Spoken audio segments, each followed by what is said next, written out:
Ah shit, here we go again indeed. Or I guess in this case it's, ah shit, here we go one more time. Hey everybody, welcome to the stream. It's time to wrap this shit up, and fuck that case in particular. We are here with case 12. A curious invitation arrives at the agency. It's for a puzzle party to win a famous fortune. But who is the host? Lord Adamus. Actually sounds pretty interesting. I wonder how it'll pay off. Diamonds are unbreakable, JoJo reference spotted. That's how it pays off. Alright, we're done here. No, okay. Let's go.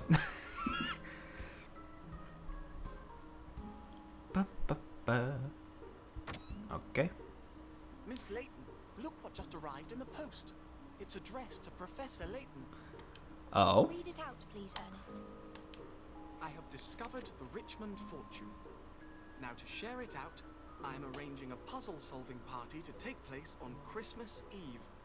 All those wishing to participate should come to Richmond Court. Expectantly yours, Lord Adamas. Ah, it's Adamas, not Adamus. Okay. It would make sense if it was Adamus, but okay. Legendary Richmond fortune. Game quiet. Oh, that's on me. Hold on. Bleep. There we go. That should be a bit better. Richmond fortune? It's a very famous tale here in the city, Shirl. I hope that's better. There's a large palace that was built here in London by the now deceased bring my water closer to me. I need multi-millionaire that. Maximilian Richmond. Since his death, the place has been deserted. People have long speculated that there must be a fortune hidden somewhere inside the enormous mansion. And there's been no end of breaking and entering by people trying to find it. It's been 10 years now since Maximilian passed away. But what's all this about a puzzle-solving party to share it out? It sounds rather queer. Do you think it's a hoax? Hoax or not, it sounds like fun. We'll go. I think you'll find it wasn't actually your name on the invitation. Semantics, Cheryl, semantics. We're going The regardless. sign above the door. It only says Layton after all. I imagine whoever sent the invitation was hoping for the attendance of a great puzzle solver. Well, I mean, we have a In great which puzzle case, solver right here. The Yeah. invitation Yeah. landed in the right lap anyway. Yeah. If there's anyone who could outstrip Dad in the puzzle-solving department, it's me. Oh, really? I mean, you know, I'd say if anybody else was pretty close. Alright, let's hop right in and see. Let's watch this unfold. Or I guess not watch. Y'all are watching. I have to This is participate. Richmond Court. It's gone to the dogs, but you can tell it was quite something in its day.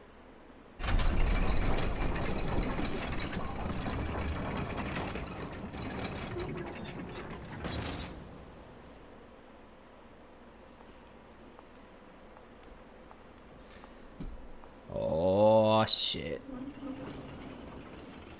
So I just thought it was a reference to the James Bond film. You know, it could be. Oh, hello everybody. Fancy seeing you all here.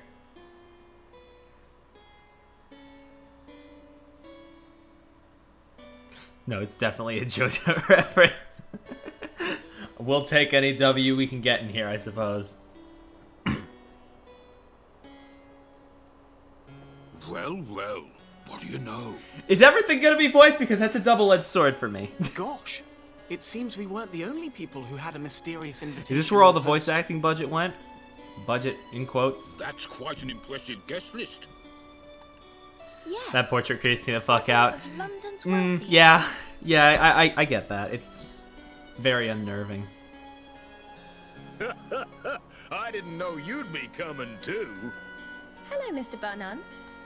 I see you're in very good company. I wonder why we're all here together. Yeah, it's a real head-scratcher, ain't it? I don't know what this is all about, but who wouldn't be intrigued by a note like that? Yeah, after watching the anime and this guy's voice being surprisingly deep, hearing his voice in this game is like, whiplash much, huh? I quite agree. I couldn't imagine declining such a fascinating invitation. Welcome, everyone. Welcome to Richmond Court. Oh damn, they busted out the purple name tag for the Lord here. I'm jealous. I want a purple name tag. Lord Adidas. Fuck. Huh? I would like to invite you all to take part in a game with me. A puzzle-solving game with the very highest stakes. You know what I just noticed about this game, actually? Another thing that's different from the other Layton games is that This is crazy. this one doesn't have any, like, puzzle gates. Like, you don't have to solve a particular amount of puzzles to get through anything. Like, you can just do whatever the fuck you want. So, honestly, like, theoretically, you could just go through this game, solve, like, 20, 30 puzzles, and probably get through it. Lose, and the entire From what I've seen. I mean, unless I forgot one that we passed by, but I don't think there's been like a puzzle barrier where you needed to solve like a certain amount. So, on the table in front of you, you will find some contracts. Sign them, please. I mean, I guess with the context of this game's puzzles, it's a good thing. But like, Getting crazy. you know, it just sort of reeks of a sort of, I don't know. I don't know what I'm getting at, but I'm just saying, like, you know, You may of in any course other Layton refuse game, if you wish, as long as you don't mind there'd at least be an your effort. secret being exposed. There's a lot of required puzzles that keeps up. Fair enough, yeah. Secret? Oh, yeah. I'm sure they'll all jump to sign on the dotted line. This all sounds totally above board. Oh, well, this promises to be quite entertaining. Yes, count me in. Your accent, like, switched for half a second there, Oh, Phineas, yes. buddy. The man never shies away from a challenge. What fun! Also, y'all are idiots. Why are you signing Why so not? Sounds like it's worth eagerly? taking a punt on. Exactly. We dragons didn't get where we are today without taking risks. I'm in. I am of the same opinion as you. Liza, what is your feeling?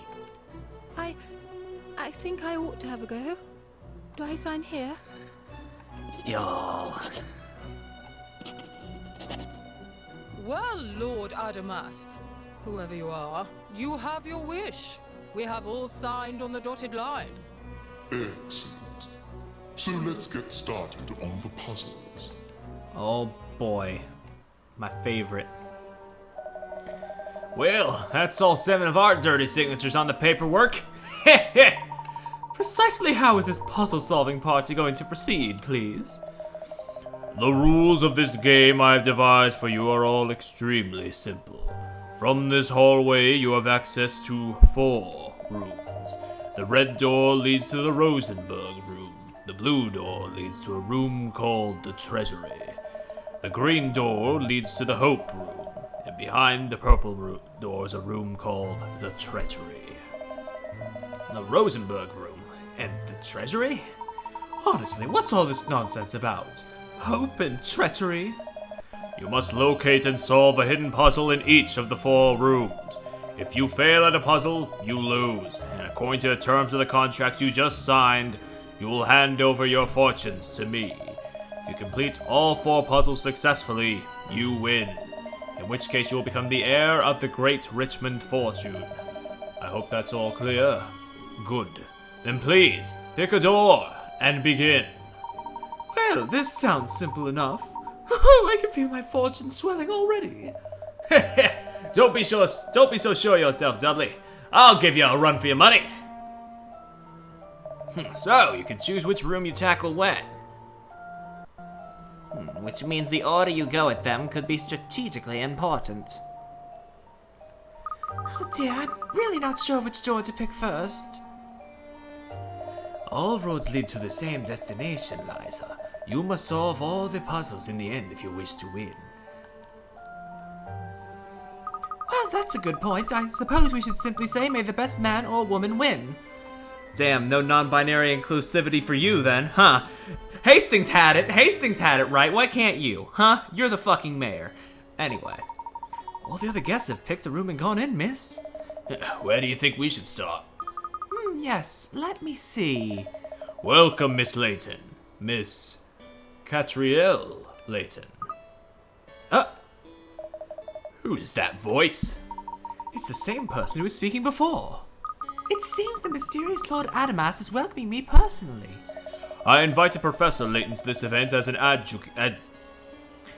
adjudicator. It's a shame he hasn't come. I'm afraid my father's, busy. But I'm here. Couldn't I help? There's just one thing the adjudicator must do first. I need you to sign the contract that you'll find in the middle of the room. What sort of contract? No, I can't see it. No, where is that? Over here? Oh, no, never mind. Oh, wait, what's that? Yo, holy shit, it's Lucia. Hi. Alright. For real, though. Oh, this must be the contract. Let's see what this is all about. Yeah, it's nice. It's nice when they, like, put, like, a subtle little reference to the previous games and the collection stuff. Good memories. The adjudicator hereby consents to making the events he or she witnesses the puzzle-solving event known to the general public. What unusual terms. I was expected to be sworn to secrecy, not the other way around. Now, Miss Layton, before you sign on the dotted line. First, let's see if you're a worthy substitute for your father. How many puzzles... I was just talking about this! Well, let's see. Well, it seems you've solved a total of 104 so far. In that case, I'm willing to accept you as adjudicator. Okay, and I did it. Okay, that's fair. Alright. Now, please sign the contract. You will be required to spread the word about what you witness here today, to make the public aware of what transpires. I've signed it. Is that alright? Very good. Now, you know the rules, and so do I. Losers lose everything, and the winner takes away the great Richmond fortune. You wouldn't get this from any other guy. Your job is to oversee the puzzle solving until all participants have been eliminated, or until somebody wins. So, the puzzles of Richmond Court await you. Enjoy. Well, I'm starting to realize that when you complain about something with Layton's Mystery Journey, it happens. Yeah, it happens 5 minutes too late. Well, you got the job, Cat. Now, where do we start? Let me see. Alright, I've decided. We start in the Rosenberg room. Oh, she chooses for us. I remembered having free choice here, but I guess not. Free choice is for squares anyway. I say, even though we literally had free choice in the middle of this game. Because I feel like it. Put me down now. Because you feel like it! Sure, let's not forget that Miss Layton's instincts have led to the successful resolution of a great many cases. I'm quite sure they'll guide her well now, too. Thank you, Ernest. So, unless you have a better suggestion, Shirl? Well, not really, no. I thought so. Into the Rosenberg room, then. Alright, then. Whoop.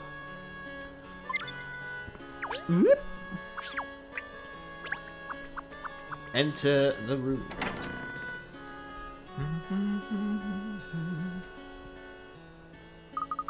Here we are in the Rosenberg room, then. It's every bit as ostentatious as the hallway, isn't it?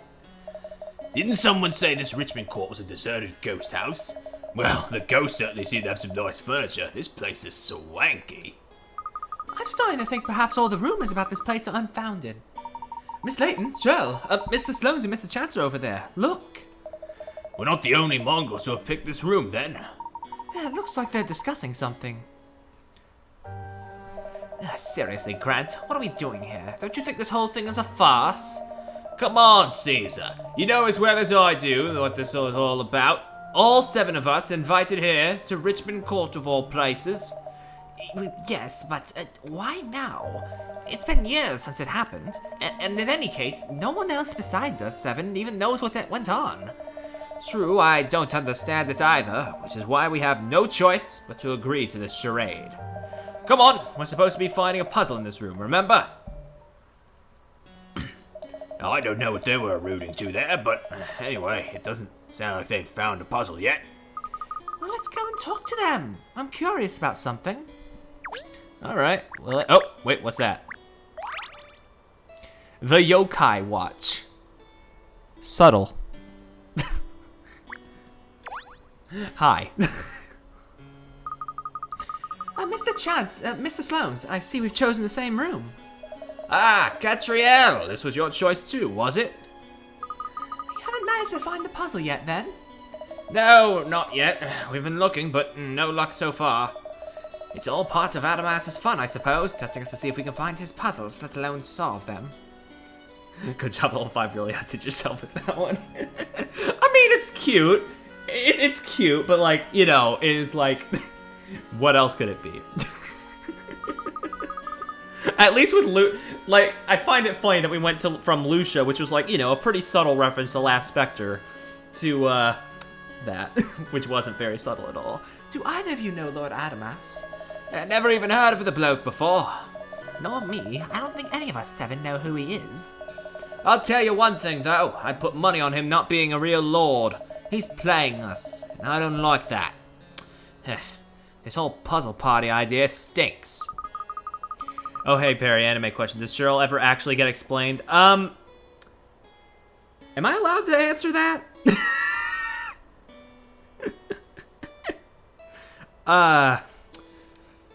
I'll come back to you on that if I'm allowed to answer that or not. I'm not? Okay.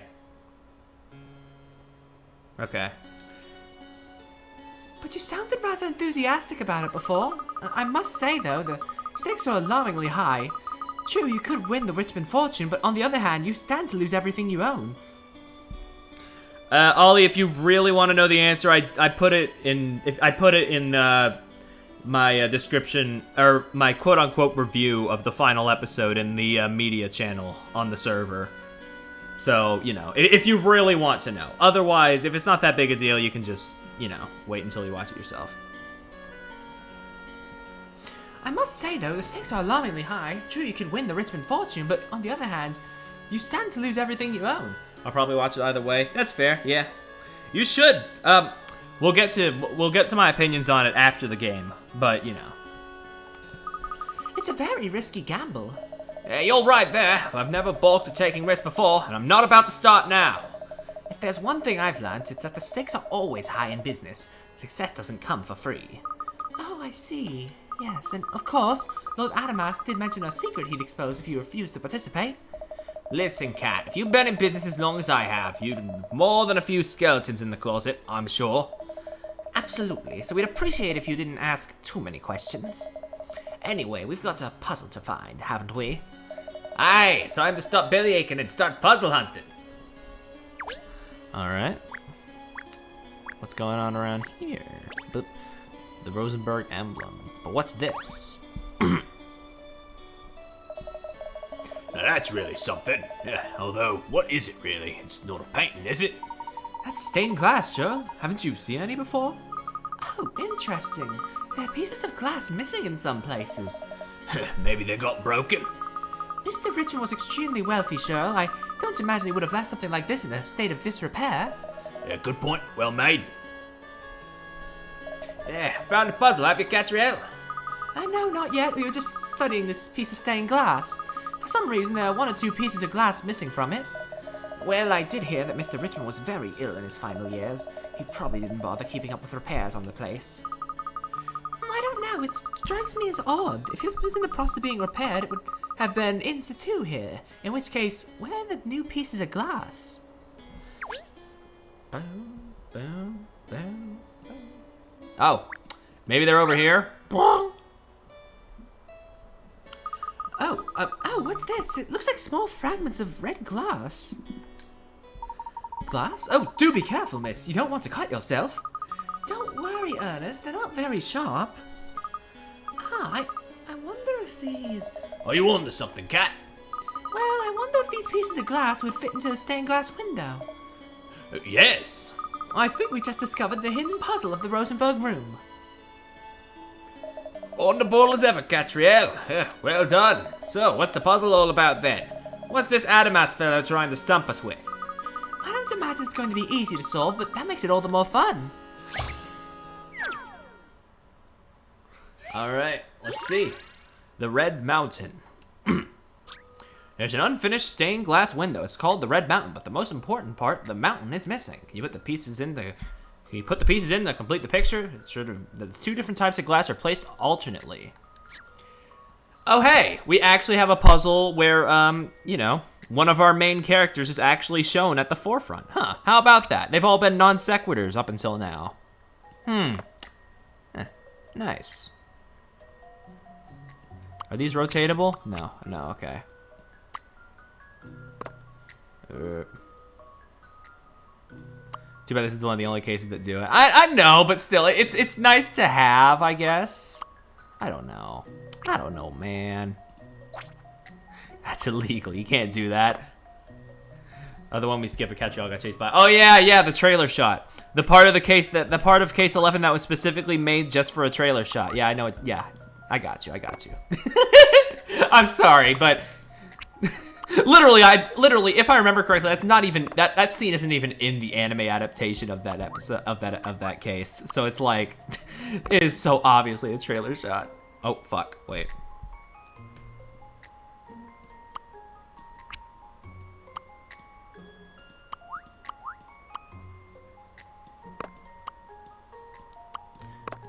Bap.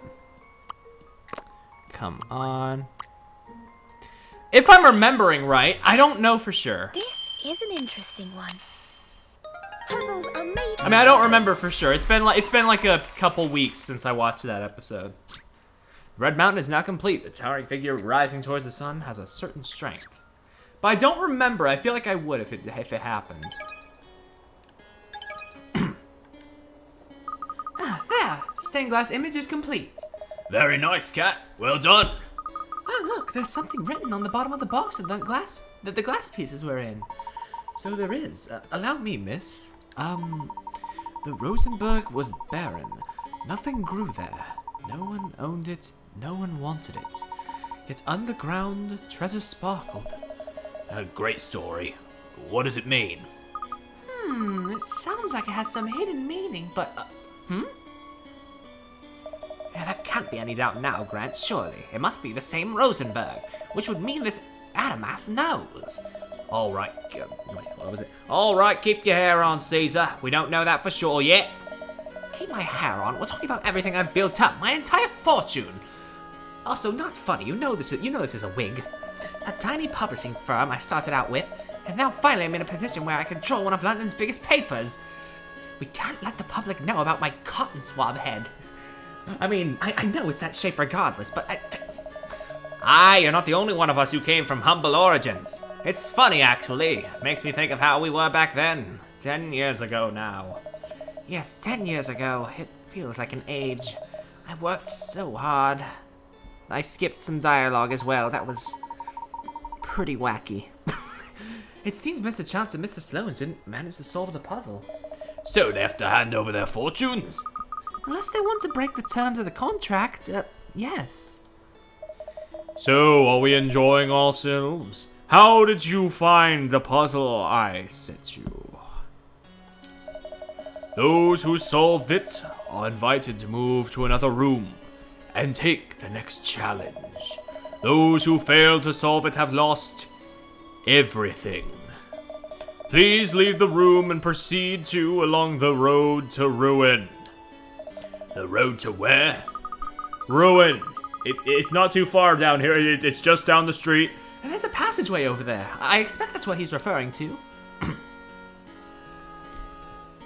I heard there's some kind of legacy down there, so you may be in luck. I don't know. The losers must wait in the cellars. Those still in the game, please, have fun. A loser? I've never been a loser in my life. Settle down, Caesar. We didn't manage to solve the puzzle, so for that reason, we're out. Come on, let's go.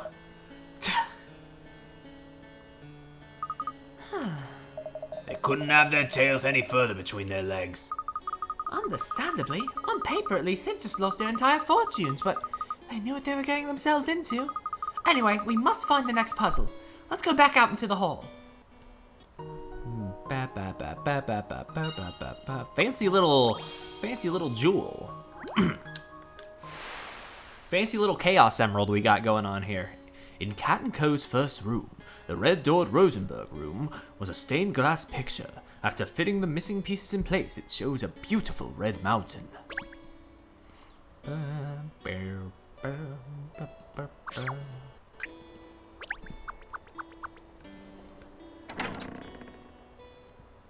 I will say, I will give this case one thing. Maybe it's just my fascination with the aesthetic. I really like just the whole sort of gothic castle thing.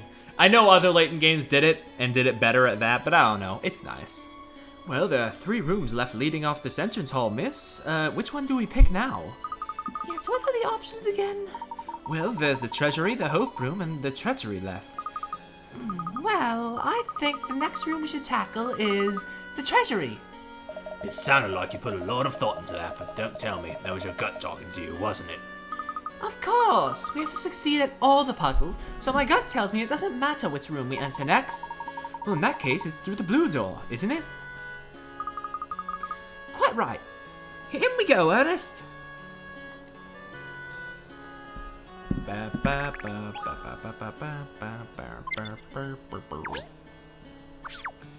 Get in there.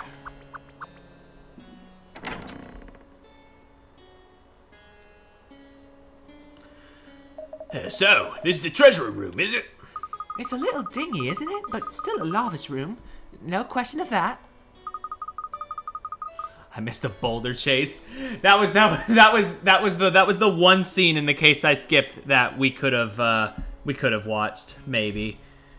But it, like I said, trailer shot, so Look at all the exquisite furniture and ornaments.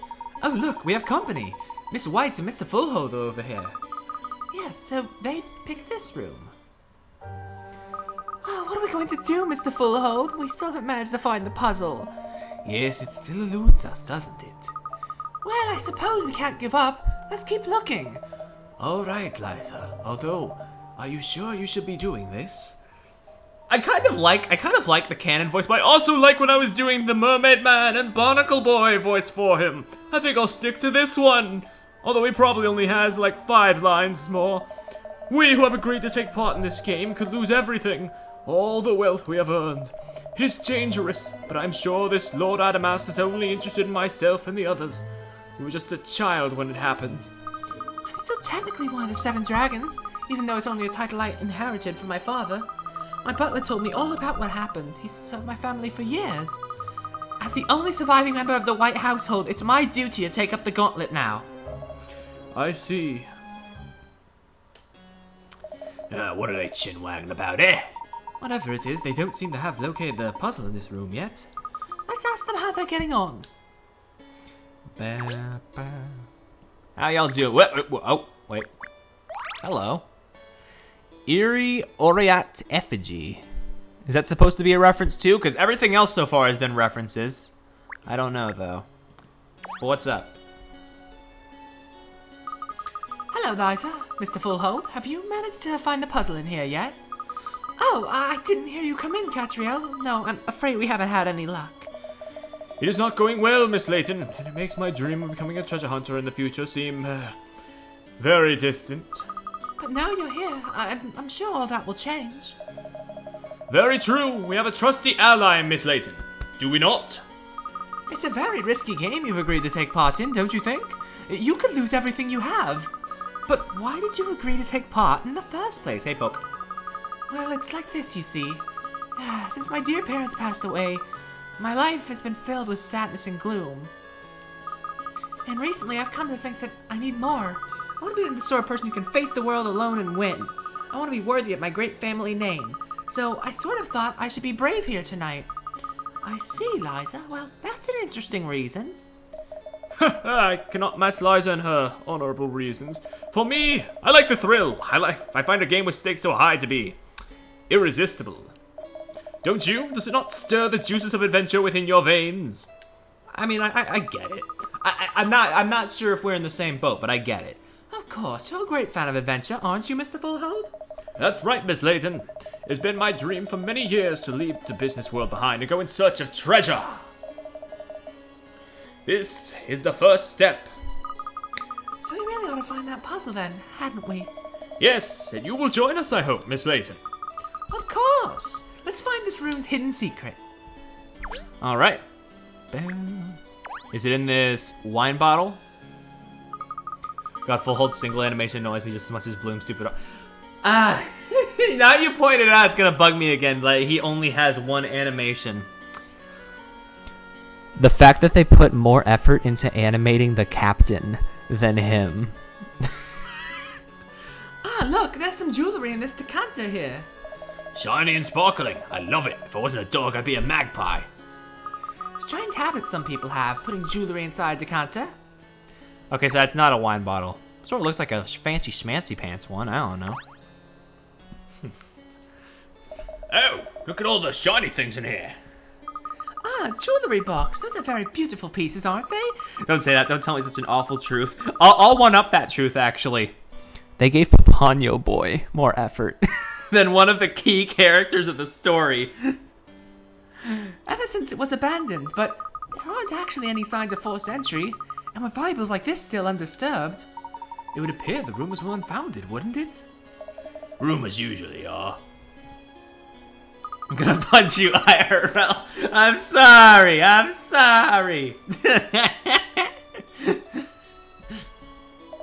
Is it the puzzle? No, I'm afraid not, but we did discover a rather beautiful collection of jewelry. Oh yes, it's all so pretty, isn't it? We too investigated that oh, okay, he has like a shrugging animation. He has two. But he does that one animation so frequently, and it's so obvious because he looks like a fucking bobblehead that it's like, huh, oh. Can't wait to never see Ernest's panic animation where it looks like he's turning a bunch of invisible valves again. No, I can't see a puzzle either, although... What is it? Is there something we missed? It's just the way the jewelry has been organized inside the box, or rather, how it isn't organized at all. Don't you find that strange? Oh, I know exactly what you mean. I just want to pull it all out and tidy it up. We can imagine the owner of this jewelry box was not as meticulous as the two of you. I would get Bowser's Fury, but I just wish it was sold separately from 3D World, because I really just don't have any interest in picking up 3D World again, personally. But that's just me. I'm aware that, you know, it's a pretty decent bundle, but, you know, I just don't really have any reason to pick it up at the moment. But maybe someday. I do want to pick it up someday, because what I've heard of Bowser's Fury is, like, pretty solid. And it'll tide me over if Odyssey 2 ever comes out. God. Maybe. They did say something about tidying this up, so let's see. I wonder, do you suppose the jewelry in here was misplaced? Presumably it's supposed to be in the jewelry box we found before. They don't call you Sherlock for nothing, do they? Oh wait, that's me. Well, I for one can't stand this disarray any longer. We must tidy it up. Let us all work together. Yeah, honestly, it's not just that it's like a poor choice, because it can be fun in like one or two of the games. None of the other ones, just one or two of them. But also, there's not really a good reward for 100%ing any of them. Just, yeah, you're fine just doing it how you want to. Then swim. Damn, the power. Place one jewel in each of the empty squares in the jewelry box. In the 5x5 grid, place the jewels so that there is one of each kind in the horizontal and vertical rows. Slide the jewels to move them where you want them to be inside the jewelry box. The jewels in there originally cannot be moved. Oh, this actually sounds quite enjoyable. Okay.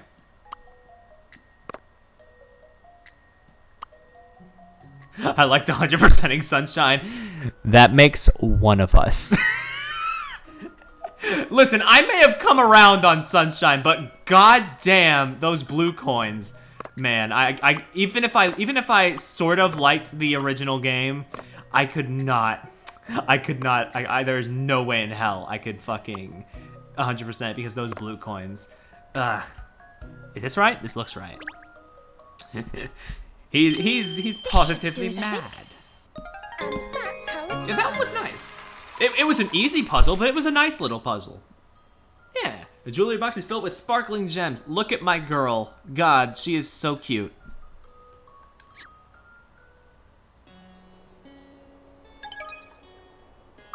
Ah, that's much better. Beautiful jewelry like that really needs to be kept in a proper jewelry box, doesn't it? Yeah, hey cat, a scrap of paper just fell off the bottom of the box. Yeah, look. Oh, thank you, Cheryl. There's something written on it. I'll read it so everyone can hear, miss. The treasure was stones, precious stones. No one owned them, no one knew they were there. I mean, I will say, like, yeah, for like the minor details, like for all the, like, you know, just, I will say, like, for all of its faults, Sunshine does have, like, a lot of good merits about it, but also it has a lot of the most questionable choices in any of the games, which is why it's such a weird one for me. I don't hate it like some people, but I don't love it like some people. You're not wrong. Everybody's entitled to their own opinion. It's just that, oh my god, I never want to play that final level with the boat ever again. Awful. Awful, that boat. Oh my god. It seems to be related to the snippet we found in the other room, don't you think? Mr. Fullho, do you think it's... A man stumbled upon precious stones. It seems we have a winner and some losers. Because the fucking Samper, I like the payoff of doing it. That's fair, that's fair. Clean up that island, yeah. Oh gosh, that voice, it made me jump. Would the winners kindly progress to the next room? And the rest of you, please leave by this exit along the road to ruin. Seriously, you might want to go fast. I hear they've found the ancient legacies. You might want to go in there before it's too late. Oh, the road to ruin?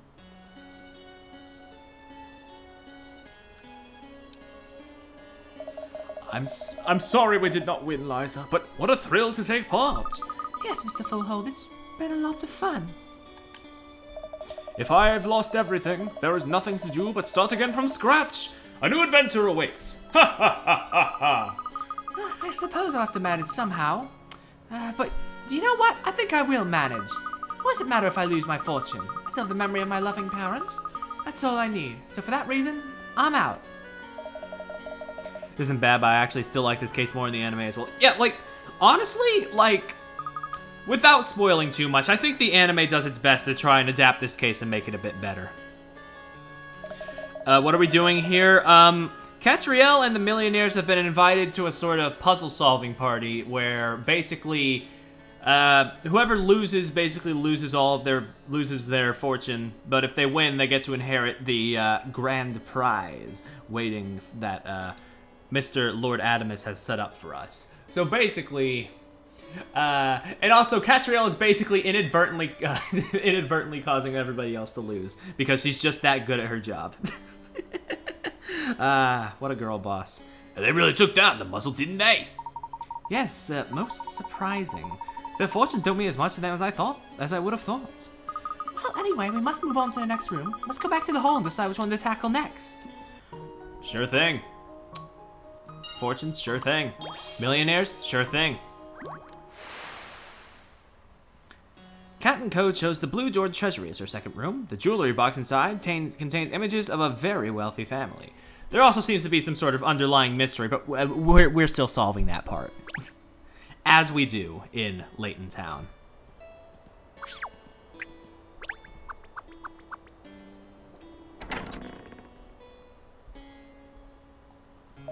All right then, which room next? Well, I picked the last door, so now it's your turn, Ernest. Me, miss? Oh, I don't... Just say the first thing that comes into your head. There are literally two choices. Flip a bloody coin if you need to. I would flip a coin for you, but talking dog, I don't have thumbs. Well, there are only 2 rooms left now, aren't there? So it's between the Hope Room and the Treachery. I think it has to be the Hope Room. Gut feeling? Miss Layton and I prefer to call it Miraculous Instinct, Shirl. All right then, the Hope Room it is. Let's open the green door and see what lies behind it. Actually, no, I haven't like gotten a close-up of that portrait yet. Let's take a close look at that portrait real quick. I regret it. Unless that's his chin and not teeth. What a huge portrait. Who's that old man? Oh yes, I've seen that face before in the papers. That is Maximilian Richmond, the multi-millionaire owner of this palace who passed away 10 years ago. The fortune is friendship. Ollie, you said you didn't know how this game ends. Oh my god, I bet the old man is Cheryl. Not a bad theory, actually. The master of the house, eh? That's right, and when he died, his enormous fortune simply disappeared. There are rumors that he hid it somewhere when he knew he was going to die. And now it seems that someone has uncovered it. Who is this Lord Adamas?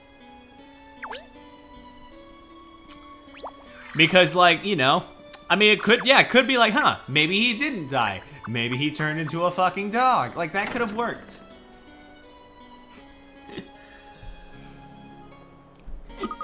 Here we are then, the Hope Room. It seems to have a warmer atmosphere than the other rooms.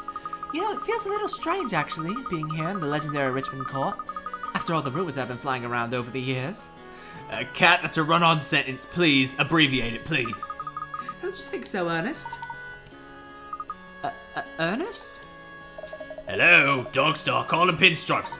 Come in, Pinstripes. Oh gosh, I'm sorry, Come along, Ernest, pay attention. So then, the puzzle. Oh. Hey, Leonardo, Miss Barnum are over there. Look. They're so intent on finding that puzzle, they haven't even noticed us. There's no sign of the puzzle anywhere, Phineas. Don't you worry, Pip. We'll find it in the end, you mark my words. You're right. The important thing is not to get flustered. Why are you so flustered anyway, huh? I mean, I know there's a little matter of our entire fortunes being at stake, but even so, you seem really wound up. Well, it's the Richmond fortune, isn't it? It's the connection that's making me most uneasy. If I could turn back time, I'd undo what we did 10 years ago. I regret it bitterly, even if I was young and inexperienced. That's no excuse. We're all in the same boat, though. I mean, we all played a part, didn't we? We did, and that includes me.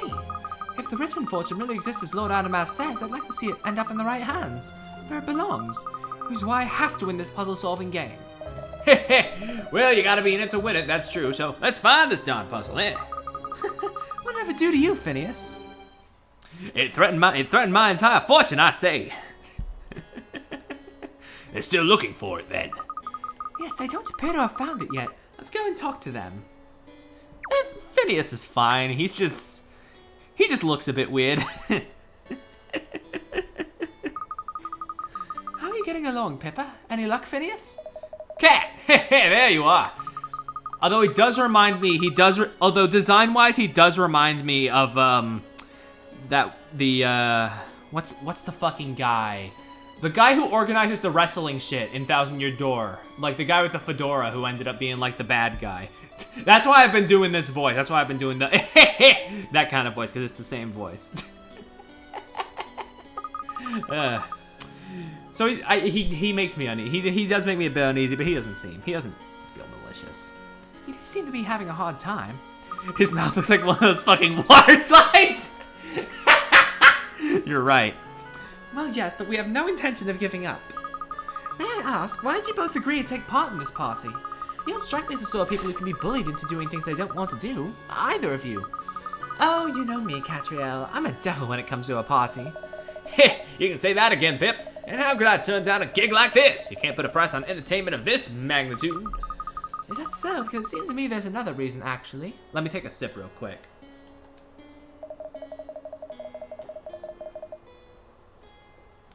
Always on duty, eh, Cat? Can't turn off that suspicious mind of yours. Well, I mean, we were all invited. We could have said no. We could have said no, but we came here anyway, so I mean, we wanted to. It's just now we're having some second thoughts, I guess. Never mind that now. We must concentrate on finding this puzzle first. Would you help, please, Catriel? Alright, let's find the motherfucking puzzle. The Pretty Plume Pen. Oh, it's like a peacock feather. Okay. Oh, got some torches. Or candles. That's interesting. Candles? I wonder why there are 4 here when there's ample illumination from the light on the ceiling. That's strange. I'm sure they weren't lit when we first came in. Someone must have lit them then. The question is, who? Oh, that would be me. I thought it might have something to do with the puzzle we're looking for, so I lit them, but nothing happened. What is a candle but a small torch? A small torch that can smell. I see. Even so, something about these candles isn't sitting right with me. It's strange that there's a groove in the tabletop too. I feel this is much more than just a decoration. What's with these? Ooh. These panels look out of place here, don't you think? I wonder what they're for. Even with my nose, I smell something fishy here. What do you mean with your nose, Cheryl? You have gone on record saying that your nose is barely above a human's sense of smell. God, come on. Do you think they could be connected to the puzzle in some way, miss? That's interesting. These panels appear to be translucent in places. And they're just the right thickness for... Yes, I wonder if...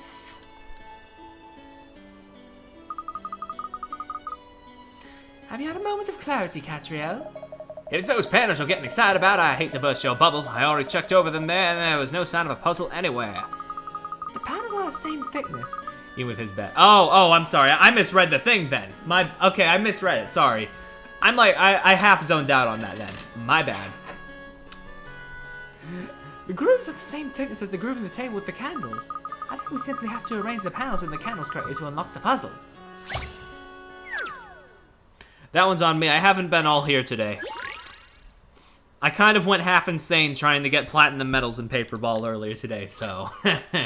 There are 5 panels made up of colored glass on the table. Stand 4 of these panels up on the table and use the light from the panels to represent hope. Slide the panels to move them and line them up in the frames to answer. Touch to rotate. I think I remember that.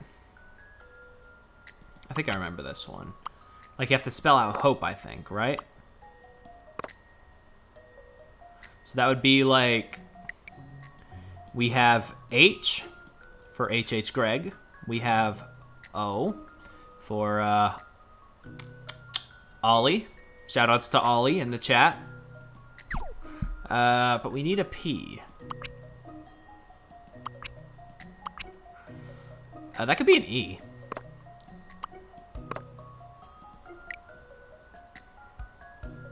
We have a P for fucking pituitary gland. P for pants line. Fuck, you're right, yeah. And E for E. This should do it, I think. Any mystery or any puzzle solved. Hope. The panel spelled out the panel spelled out the letters when the light from the candles shone through. The light of hope is flickering through gently. Shouts all. Hey, I played it too. I just couldn't get into it. I'll try it again someday. I don't know. So it spells out the word hope. Very ingenious. I could have gotten the answer without even coming into the room. That is strange, though. Where is it? What's the matter? We solved the puzzle now. Shouldn't we be making our way to the next room? Not yet. After we solved the other 2, we discovered a curious note. Didn't we? Both times. Oh yes, that gibberish. So you think there should be another note around here somewhere too? Most probably, yes. Aha! Found it! It's there in tiny writing on the back of one of the panels. Look, Ernest. If you please. Oh, yes, miss, at once. The Rosenberg stones shone like a beacon of hope, a promise of wealth restored. The man thought that mercy was upon him. Until...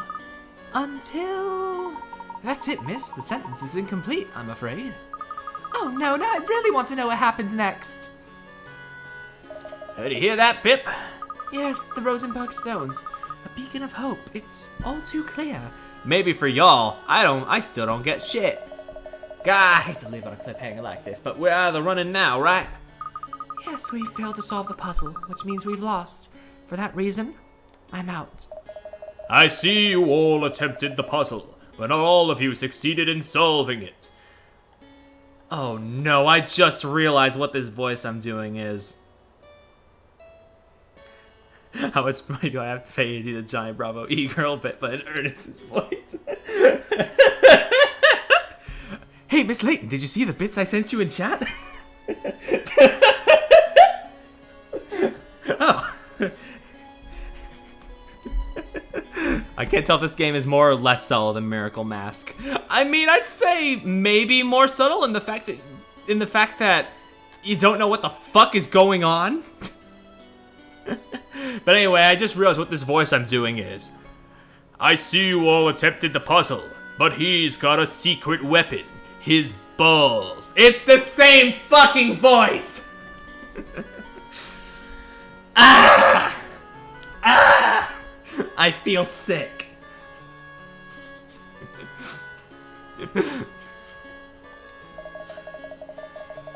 Those who failed to solve the— Oh my god. Lord Adamas is the captain the whole time. He wanted to get back at us for calling his design shit. I mean, it's not our fault we were speaking facts. Those who failed to solve the puzzle have lost. It's the end for you.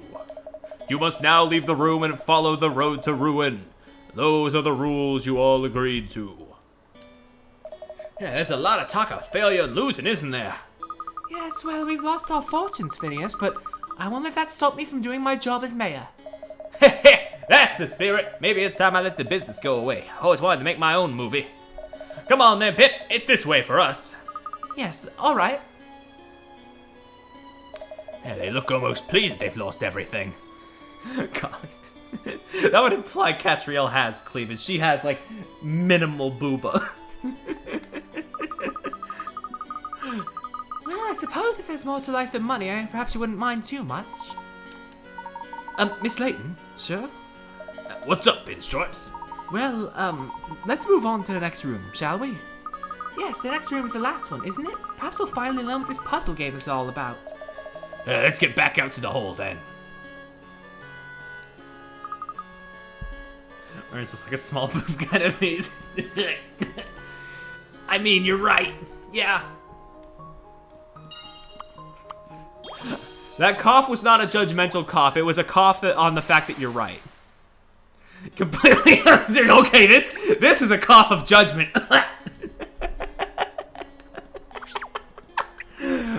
God damn it.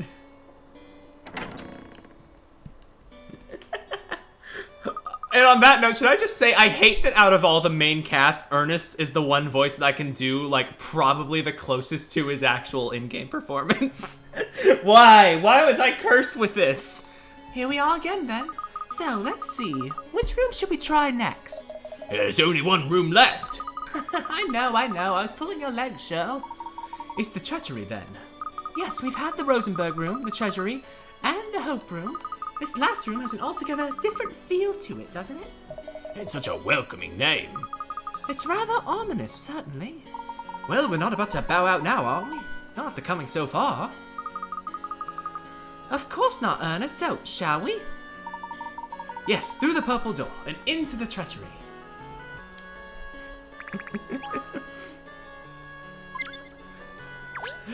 Golly, they have it! Puzzle girl bathwater!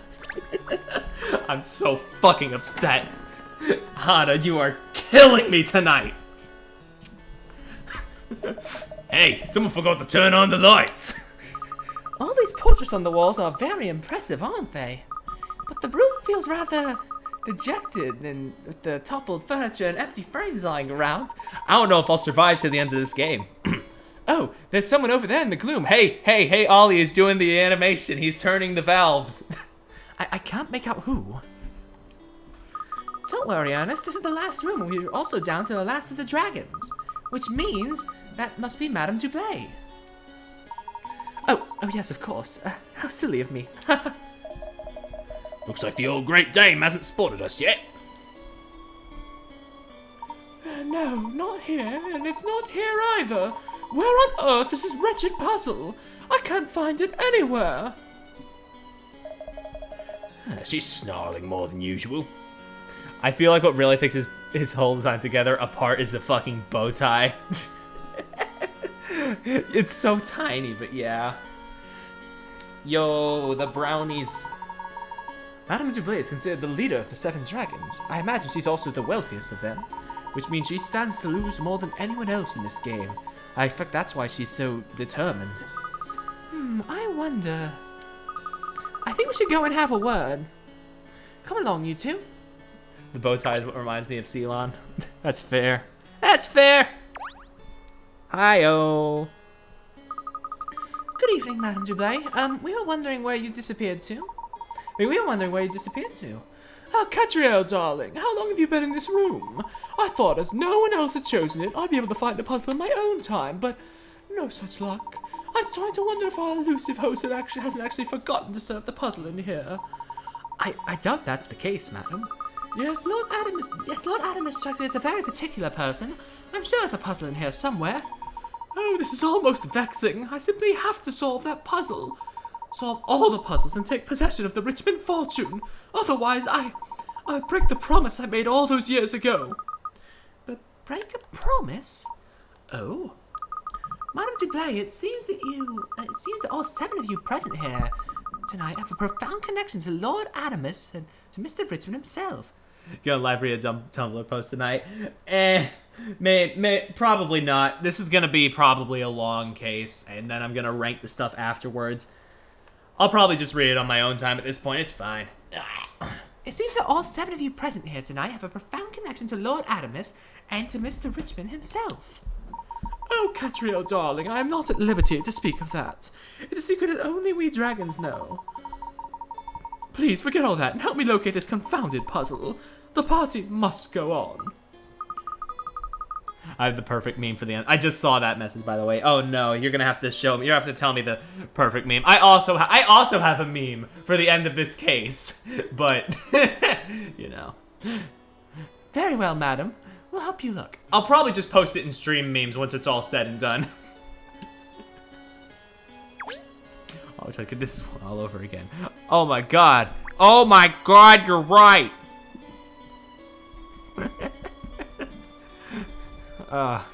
But where's the chess?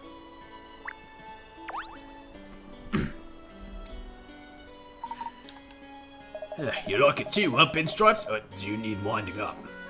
Oh, sorry. No, it's just there's something about this picture. I know what you mean, Ernest. Ah, yes, that old picture. It was one of Maximilian's favorites, you know. It is rather charming, isn't it? All those people holding hands around the flower like that. There's a symbolism he enjoyed, I believe. He was always one for working together, hand in hand, toward a common goal. He liked helping his fellow man. Mr. Richmond always helped people? Did you know Mr. Richmond well, madam? Oh, yes, Maximilian and my late husband were close friends. Such a shame that they're no longer with us. Oh, sorry, I didn't mean to bring up a painful memory for you. That's quite all right, darling. I'm very thick-skinned, you know. Alrighty, daddy. If you're alright with it, then. That's a red flower. There's a red flower on the mantelpiece. Is that a mantelpiece? I don't know what a mantelpiece is. That's a beautiful picture, isn't it? The red petals are so vivid and bright. I rather like the simplicity of it being only one flower. Oh, there's something very enriching about taking it in a painting like this, isn't there? Oh, you're an art critic? Sorry, I thought you were a gut-following detective. Don't be sarcastic, Shirl. I have a rather lot to say about art, you know. You've got a lot to say about a lot of things. Oh, wait. This picture... Give it a rest now, Cat. I get it. You like the flower.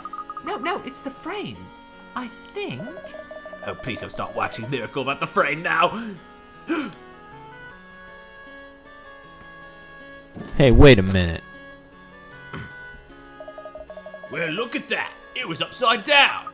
It spun around when I pushed on it. There must be some kind of mechanism behind it. Still, apart from spinning the picture, nothing much happened, did it? Spin. Wait, look at the other picture.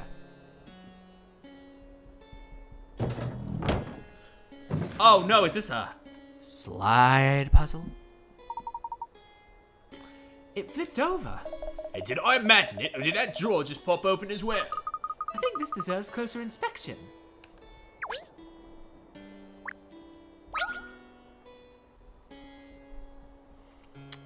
If there's one thing I can give this game, it's that there haven't been many slide puzzles, so please. There's a few weird panels of some kind in this drawer. I wonder what they're used for. Well, let's leave them for now and take a closer look at this picture. Ooh, anyone else having trouble seeing what's supposed to be? Don't tell me, Cat. This is art. Is that it? I don't know. Even from an artistic perspective, it doesn't seem quite right. It's lacking somehow. Like how Mr. Lord Adamus is, like, lacking inside or something. I don't know. I say, darling, have you located the puzzle? I'm afraid not, madam. Just a rather unusual picture. Yes, unusual indeed. Even as an abstract painting, it feels rather disjointed. Yes. Wait, disjointed? That's it. The picture itself is the puzzle. It's definitely puzzling, but I'm starting to think all art is puzzling. No, Sherlock. We'll see what the picture is after we've solved the puzzle. Alright. Oh no, it looks like a slide puzzle, and I'm just gonna be... Slide each of the No way. Slide each of the pieces in the picture into the right position, then place the large piece outside the picture into the empty space. It's a slightly different one, though, so maybe it'll be easier, maybe it'll be harder.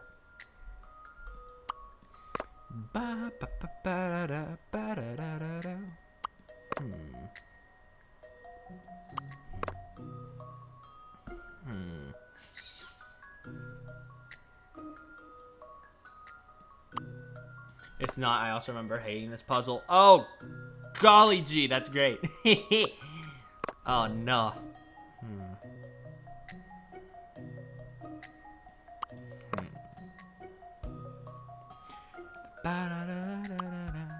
Can you rotate? It doesn't say anything about rotating, so it's just sliding. You can't move them outside the picture. It can also not be overlapped or moved through each other.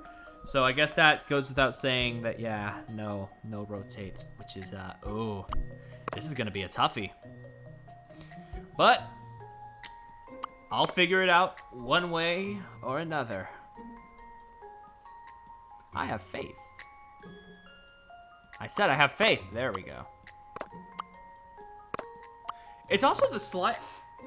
Have we devolved in sliding puzzles? Because, like, the act of sliding the pieces feels a lot less satisfying than previous games, which is like, huh. I know that is, like, the most nitpicky of nitpicks to have, but I am just saying. Just a little,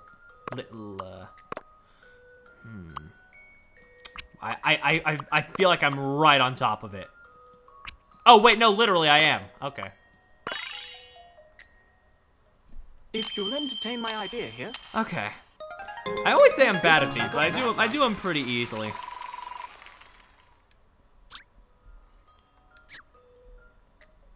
It's a picture of some people walking away. Huh. I wonder what that's about.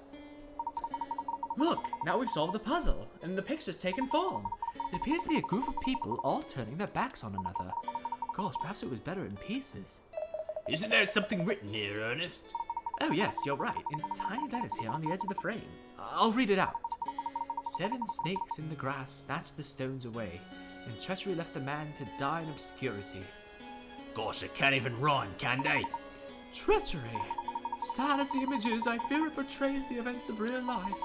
To unite and help one another is a wonderful thing, yet the truth is, treachery and betrayal are ever present. People compete, people cheat, and people deceive. In the end, only the winners of this world find happiness. That may be true, madam, but it's a terrible thing not to believe in your fellow man. My dear boy, you are quite naive.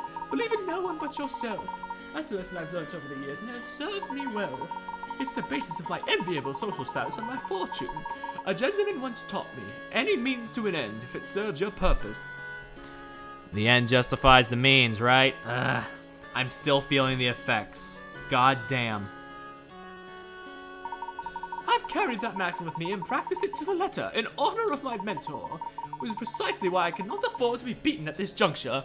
And yet, he never truly leaves. Yeah. How can people say Dual Destinies is forgettable when it gave us the most terrifying character in all of Ace Attorney? Huh? Well, second most terrifying. Nothing beats Spark Brushel. It seems the room has claimed its victim.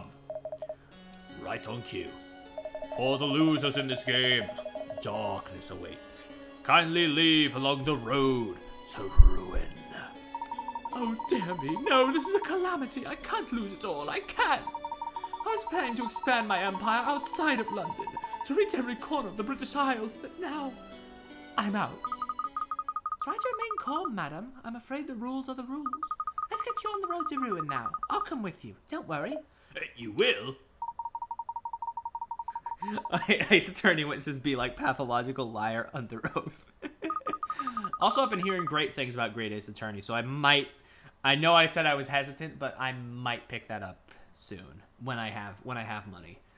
Of course, right now funds are going towards Psychonauts, No More Heroes, and Monkey. But you know, at some point, it's higher up on the list now. The truth is, I got that last puzzle wrong as well. So, for that reason, I'm afraid I'm out. Sorry, Ernest. Sorry, Cheryl. Just get Game Pass. I could. Does Game Pass? I need to look into Game Pass actually. Does that work with PC? Like, is it? Because I know Xbox does like some cloud stuff that allows you to play their stuff through PC. Okay. I'll think about that.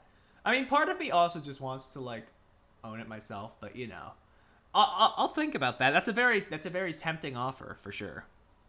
Miss, you got it wrong. Yes, so I have to follow the road to ruin as well now. Good luck with the rest, you two. Good luck with the rest, she says. Wow, thanks. Also, no, we don't have to spend time with Ernest. We're getting out of here, baby.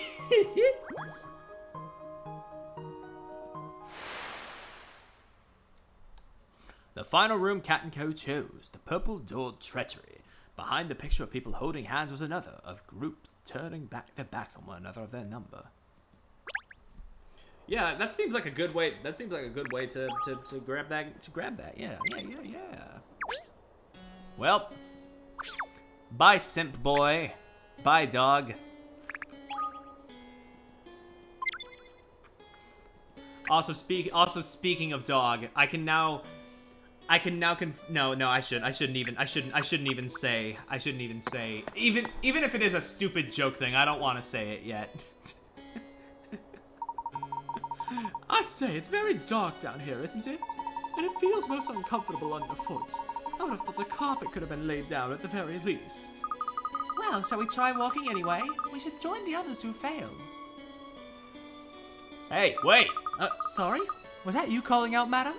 No, I didn't utter a word. If my ears weren't deceiving me, I could have sworn I just heard a dog bark. A dog? Ah, I see. We're gonna leave Ernest alone up there? Cat, it's me! Sure, what are you doing here? This way seemed more exciting. What about Ernest? A master of espionage like me can slip down here unnoticed, but if Pinstripes tried it, Adamas would be onto us straight away. So I didn't tell him. I just slipped away. I just left. Oh no, that seems a little too easy, Cheryl. No, really, I just left. A master of espionage? I'm impressed, Cheryl. So, spill the beans, Cat. You've got a plan, haven't you? Of course, an English gentlewoman is never beaten, Cheryl. Merely inconvenienced. Come on then, what have you got in mind? This Richmond court is hiding a secret, I'm sure of it. Being either running in the puzzle game gives me a chance to explore. As plans go, that's what I've come to expect from you. Still, I suppose I can help you look for the secret, whatever it is. Ah, my trusty canine companion. I'll start by looking for clues here along the so-called road to ruin. And our motto, Fido, any mystery solved. Alright, well, let's look around. Yo, we got wine! And, Winnie the Pooh's honey pot, apparently. But... oh, what's that? Careful where you put your paws, Cheryl. There's a lot of loose rubble on the floor here. Yeah, chandeliers and grand portraits in the rooms. They can't even put concrete down in here. Yeah, poor effort. It's all part of Adamas's plan. He wants to make the losers feel the gravity of the situation. So you think the sly dog arranged it to be like this? Yes, I wonder if he arranged this puzzle to be here too. Bang. All shapes and sizes. There are some symbols on a mural inside some ruins, but the right-hand side of the symbol at the bottom is missing. Assuming the symbol at the bottom is created in the same way as the symbols at the top, which would it be? Choose the correct one from the 4 options. Oh no, this is one of those puzzles where you have to like find the common link. I'm awful at these. Let me take a drink.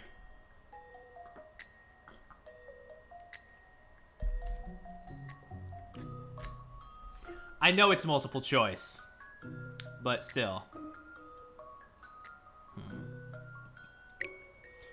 I'm gonna cross that one out because it doesn't, because like you look at the top 2, the one on the left is open and the one on the right has like a thing jutting out. So I'm gonna say it's either B or C at the very least. Because like it's gotta be open and oh, so it's C then. This is an interesting one. Any mystery or any puzzle solved. Easy. Miss me with that shit. I know how the mural looks when it completes. The symbols are formed to be shrinking on the right side to half its just make me feel dumb. Sure. I was like, oh, it's because it's like open and there's also like a little jut thing in there. But no, it's because it was shrinking. Sure, we'll go with that. Perhaps Adamas did put this puzzle here, so the losers wouldn't be bored while they're waiting? Well, if that's the case, it sounds like it might be a better breeding than I thought. Don't say it, Perry. Don't say it. Don't say it. Don't say it. Ah, there's an opening here. Look. For ventilation, I imagine. Let me see. Oh, it goes a long way back. Might be connected to somewhere else in the building. Could you swing a cat in there, do you think? Even if you could fit, there's a metal grill just inside. Well, we might be able to persuade that to move, though.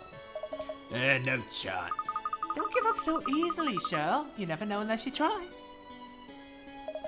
You're not seriously gonna try and pull that thing out, are you? Yeah, you're not going to beat me, Grill. Yeah. Damn, she just fucking. Oh, it broke. I thought it was like she bent it. You did it? I don't believe it. We can climb in there now. Hey, you're stronger than you look. Remind me never to try pulling on the lead. Lead. Like, which one is it? I don't fucking know. Either way, you're a fucking girl boss, and that's what matters most. Wait, did you just say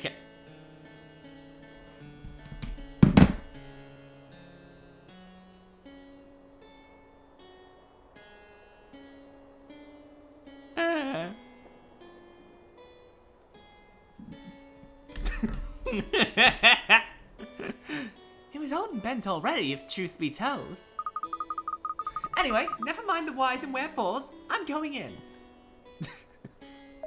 Hey, wait for me! Good gracious, I couldn't possibly. I literally couldn't possibly. I shall have to proceed along this miserable passageway alone now, I suppose.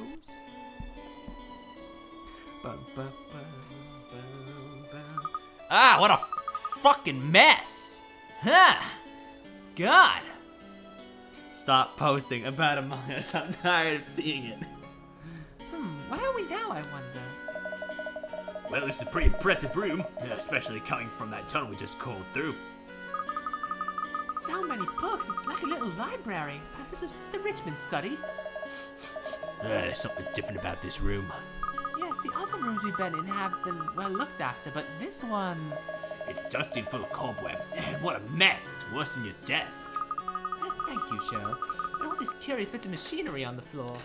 It looks as if someone's been using this room as an office and workshop of sorts. I wonder if... I won't be a moment, Cheryl. Stay. Where are you going?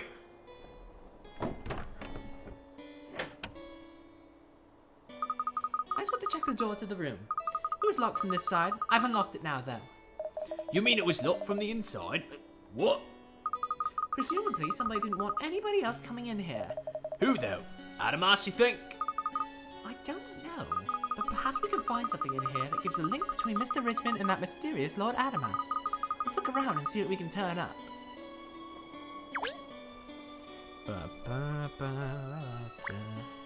Coin. fashion coin. Not that I'm gonna need it at this point because we're on our last case. Oh, wait. This is a strange looking contraption, isn't it? I wonder what in the world it could be used for. That's just a hidden puzzle. It's fine.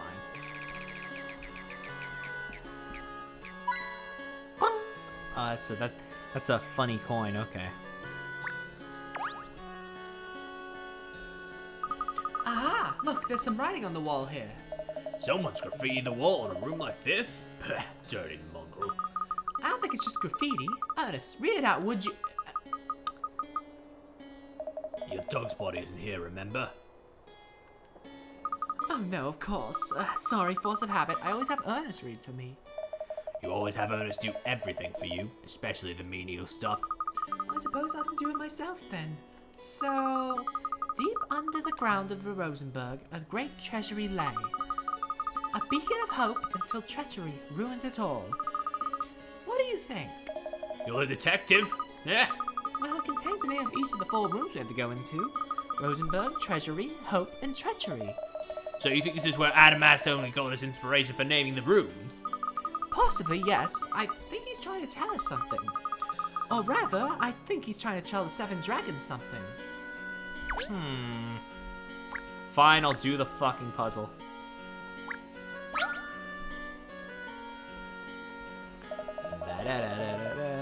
I've sniffed out a puzzle here. Look!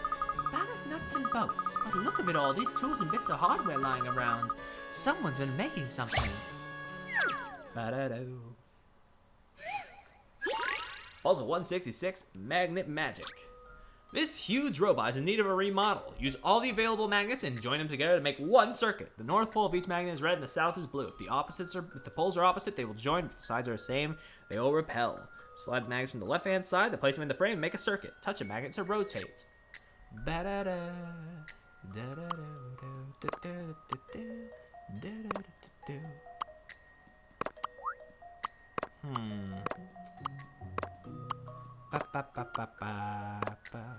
Oh, wait.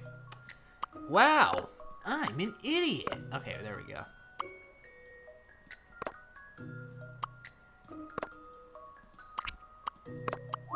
Now get back here! I like the imagery of just this big-ass magnet chain jumping away.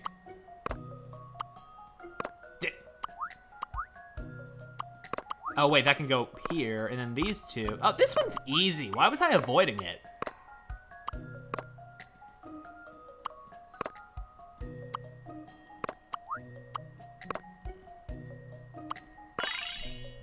Easy. I've seen how to solve this now. Balls refurbished in Super Monkey Ball Adventure Remaster.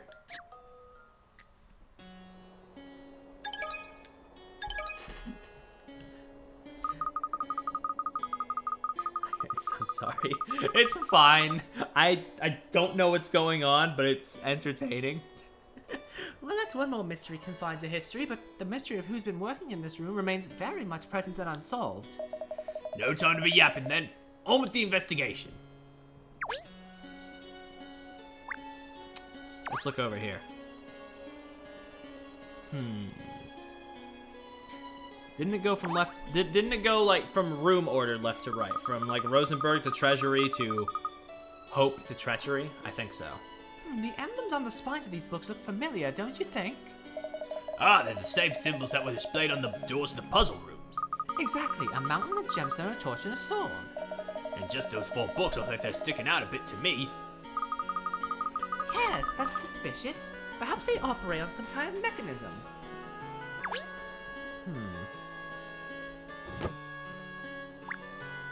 Let's try that. Simple. And clean is the way that you're... Wait, I don't have rights for that song yet. I haven't played Kingdom Hearts. Cat, look! That thing on the wall there, it just moved! Yeah, the ram's head stonework. Oh, yes, it's revealed something. Boop.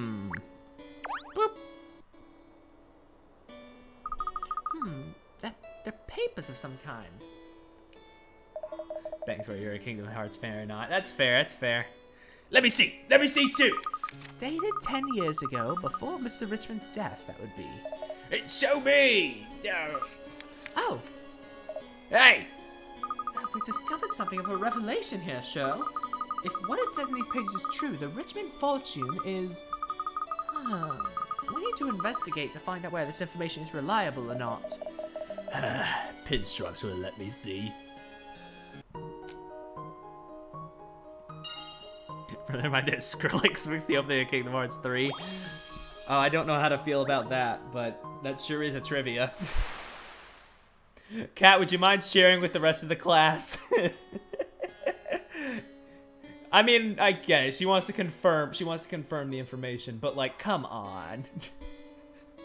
Really taking after her father here. Like, this is probably this whole bit where she's like not telling us immediately is probably the most that she follows the steps of her father. In Richmond's study were documents showing a clear link between himself and the 7 dragons some 10 years ago.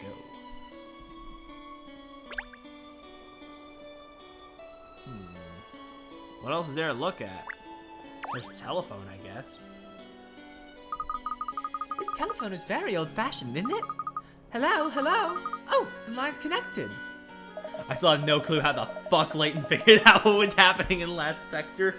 Yeah, he was just like, well, you see, it's elementary, my dear. And then he just explained the FNAF lore right in front of her eyes. It is. This place hasn't been lived in for years. Why would the phone still be hooked up? It's clear that somebody has been using the place. According to all the urban legends, this place has been deserted since Mr. Richmond's death. Rumors are that it's haunted. But far from ghosts walking these corridors now, it would appear someone very real has been inhabiting the place. Rumors are like too much. Didn't expect that. They spread fast and do no good. Well, it's certainly worth remembering that not everything people say is the truth. Layton, I was gonna say that, but I wasn't sure. I wasn't sure if I should.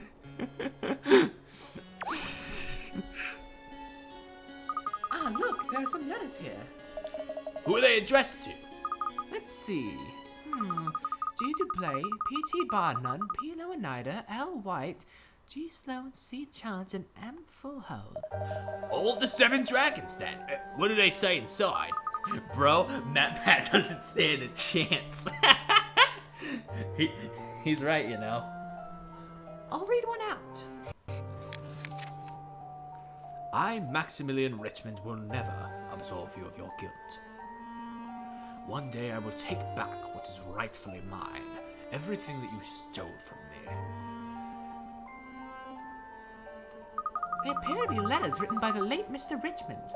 They can't be. He died 10 years ago, didn't he? Unless... Looks at Pa. Oh, fuck. No, that's not the twist. I wish it was, though. Well, if it's true, these letters don't look like they were written that long ago. So who did write them then? I don't know. Not yet. But it's becoming increasingly undeniable that the 7 dragons have some dark history with Mr. Richmond.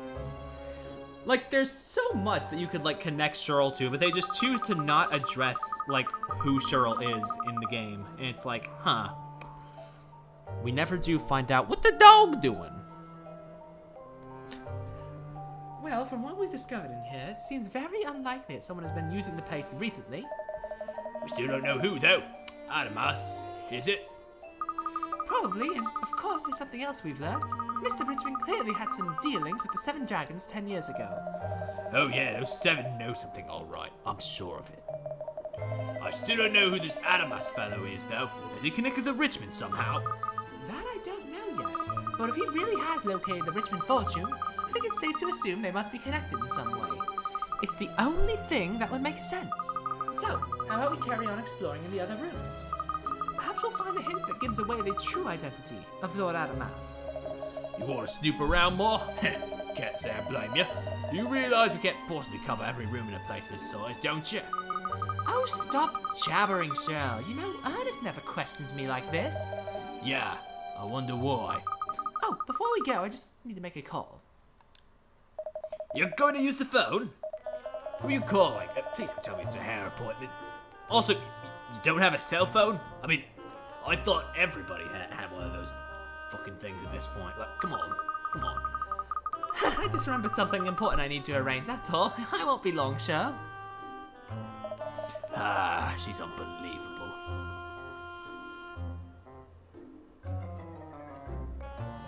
There, all done. You should have heard the reaction when I said I was calling from Richmond Court. I can imagine. Let's go and explore some other rooms. Heel, boy.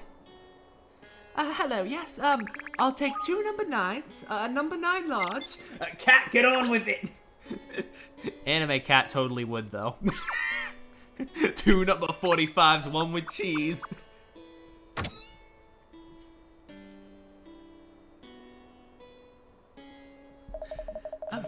This room seems kind of different to the others, doesn't it? Oh, isn't it adorable? It looks like a little boy's room. Is it worth having a sniff around, you think? I don't know. I don't imagine we'll discover anything earth-shattering in here. But still, we can have a quick look.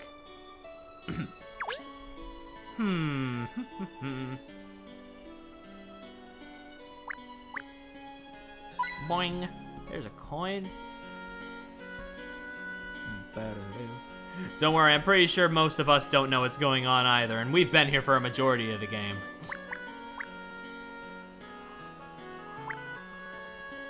Boop. Boop, what's that? What's that? That's interesting. This photo frame has no picture in it. Yeah, kinda strange to decorate your room with a photo frame, but no photo. It may well have been a photograph in it. It may well have had a photograph in it, of course, but it could have been removed for some reason. Interesting, I guess. What's all the... Oi, what's all this then? There's a set of picture books on the desk here. Look, the one on the top is all about animals. And there's a name inside the cover. Miles Richmond. Miles? Perhaps Mr. Richmond's son, or more likely grandson? And judging by the reading material and other things on his desk, I'd say Miles was a great animal lover and fond of toys. A nice boy, no doubt. And that has exactly what to do with your case? I'm allowed a little diversion every now and then, aren't I, Cheryl?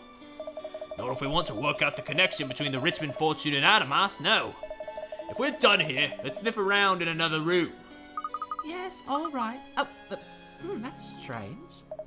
You mean the lump in the middle of the desk? Wouldn't help your handwriting, that's for sure. It's a puzzle, Cheryl. It was hidden from view. Bang. Children's jigsaw. There are some sad-looking animals scattered on the table in this children's room. You place the animal pieces on the frame and the table to complete the puzzle, slide the pieces to move them, and place them in the frames so that they don't overlap each other. You can also rotate them by touching them. Okay. Wow. Such a weird fucking Oh, right! This is the last one! What the fuck?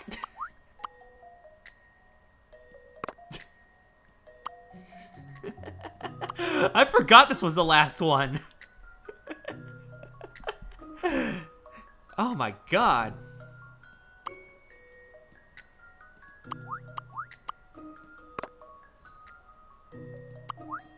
I'm sorry, this is how it ends. Yes, with a literal with a puzzle literally called Children's Jigsaw. If I wanted to be cheeky, I could say this is like metaphorical of the whole game.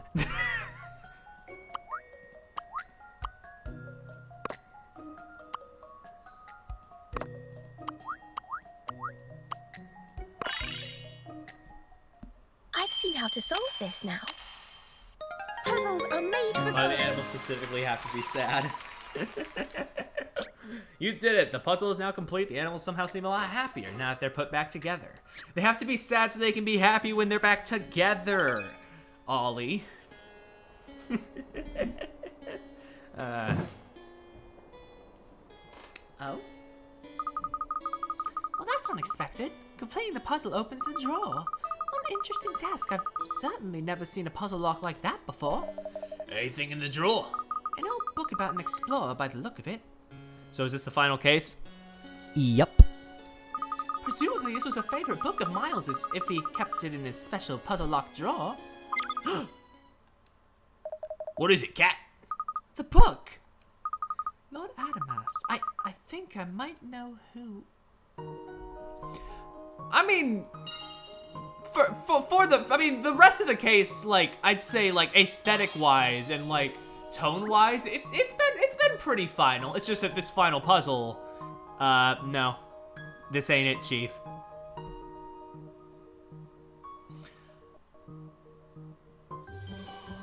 I don't know if the music slowing down for once was like the setup I have or the game itself, but that was a nice touch. If it was unintentional though, that's funny as fuck. That I'm calling a nice touch something that wasn't even supposed to happen. A single children's book was found in a famous explorer. A single children's book about a famous explorer that was found in the young Miles Richmond's bedroom revealed the true identity of Adamas. To cat, Perry. It's 2 words. To cat. Jesus. I've worked it out. I know who Lord Adamas really is. You do? I do indeed. This mystery is history. Who is it then? Who's behind this crazy puzzle-solving party? Well, sure, if you haven't mastered sit, now would be a good time. Because the truth is, won't I've mastered sit? You don't give me anything for it. You've never fucking pet me once in your life. Ladies and gentlemen. Good, not now, Adamas. Other Layton games, giant scale relics and ruins that hide some of the world's most puzzling mysteries. This game, fucking children's puzzle to get a picture book. The party is over. Would the losers kindly make their way back to the hall? I'd like to get a good view of you all. Now that you've all lost everything, ha ha ha ha ha ha ha.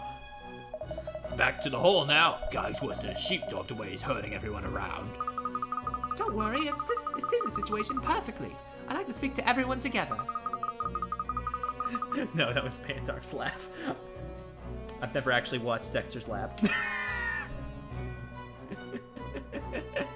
Like, just compare the end of this game to the end of Azran Legacy. How? If I remember correctly, actually, this is an interesting point of discussion. I believe they scaled it back intentionally. I believe that, like, I saw at one point in an interview that they were like, we want to do smaller scale mysteries again, but it's kind of hard to do that with Layton since, you know, he solved the mystery of the fucking Azran. So... if I remember correctly, what I read in that interview, Catriel was introduced just for A, a new protagonist, and B, so they could do, like, smaller mysteries, I guess. Which, in concept, I guess is not a bad idea, but we'll get to this discussion when I get to the tier list shit later.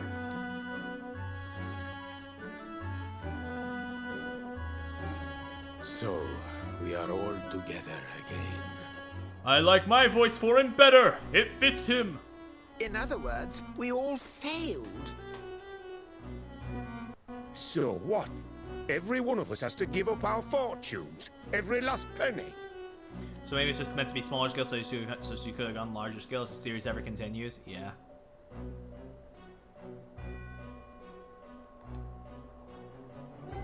It is simply beyond the pale. Well, I for one have no regrets. I went into this with my eyes open after all. Yes. I'm Yes, with Mary yes. and Eden. God, sometimes the line delivery just... Ah, Cat, you're back too, huh? Good. And this guy's still going through like 3 different accents. Miss Layton, thank goodness you're all right. You had me terribly worried. Get on with it! I can't sit on the copy poster forever! Also, yes, lies are cute. Worried? About what? Look at this dude. So, you were all defeated by my puzzles. That concludes the contracts nicely. Actually, Lord Adamas, sir, I didn't go down there. I won. You're Give me the ruined. money. Utterly ruined.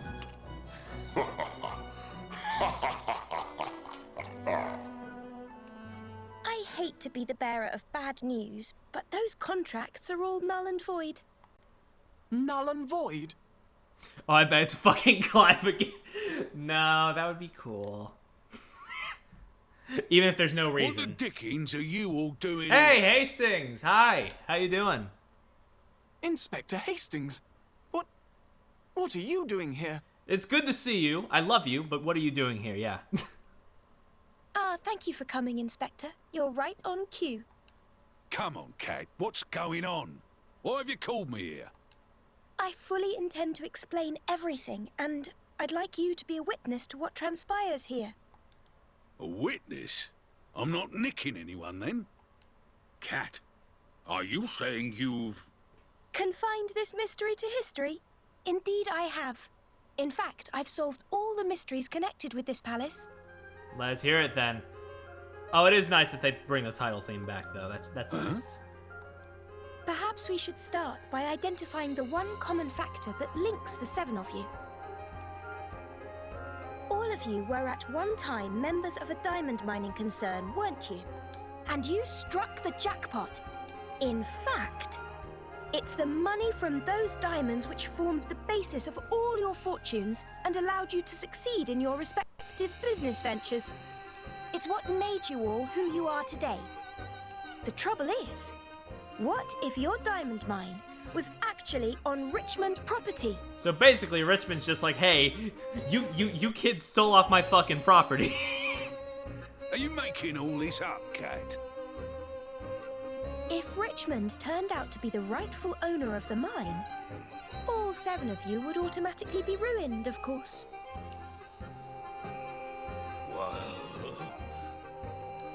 It would seem that the mastermind behind tonight's escapade, Lord Adamas, that is in some way connected to Richmond. Honestly, yeah. Adamas having a presence in previous cases would have been nice.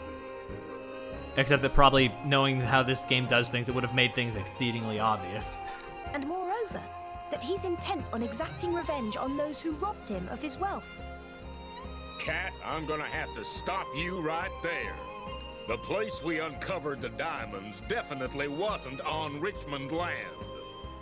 We were just having a good old time in Minecraft, I tell you what. Is that so? Or is that just what you all like to tell yourselves? Huh, don't be ridiculous. Ridiculous? Also, we're getting a lot more frame drops now. This whole puzzle party is. Yet you all agreed to take part. Was that to appease your own guilt? The truth is, you're taking part in this charade under duress, isn't it? Under what now? Why don't we move on to the real puzzle about tonight's proceedings? The identity of our host, Lord Adamas. Certainly a rather exceptional character. You can say that again.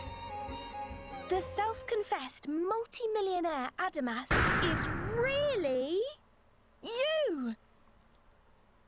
Kat, you know the other games usually do like a cutscene when you're doing the big point reveal, right? Whatever. What? Ba-ba-ba! Ernest Greaves, no more deceit. Pinstripes? Miss Layton, what are you talking about? How could you possibly think I was... Oh, what's the use? No doubt you figured everything out anyway, haven't you? With the glass ceiling broken, all the oppressed group shall prosper, especially the most oppressed group of all, Sibs. Yes, it's true. That's good. I am Adamas. I'll be a mongrel's uncle. Look at his smug fucking face, like he thinks he's hot shit. You're really the last surviving okay, he's not member smug anymore, of the but Richmond line, aren't you? Can I punch him now? Oh no, it gets worse, don't worry. The 8th grandchild of Maximilian Richmond, Miles Richmond. You decided to use the urban legend Look at this of Richmond dude that with his rose up here in fucking London guacamole as ass a means to take hair. revenge on the 7 dragons here tonight. Come on, Pinstripes. Tell me she's barking up the wrong tree. and Cheryl just desperately being like the say it ain't so in this role, even though we know that he kind of just doesn't really care about him usually.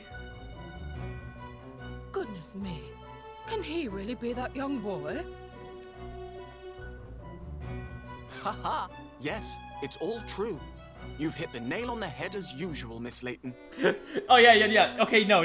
That's actually quite right. It's not that Cheryl is like upset about losing a friend. It's just that he's in fucking denial of this fucking plot twist. Also, yes, what was the delivery of that laugh?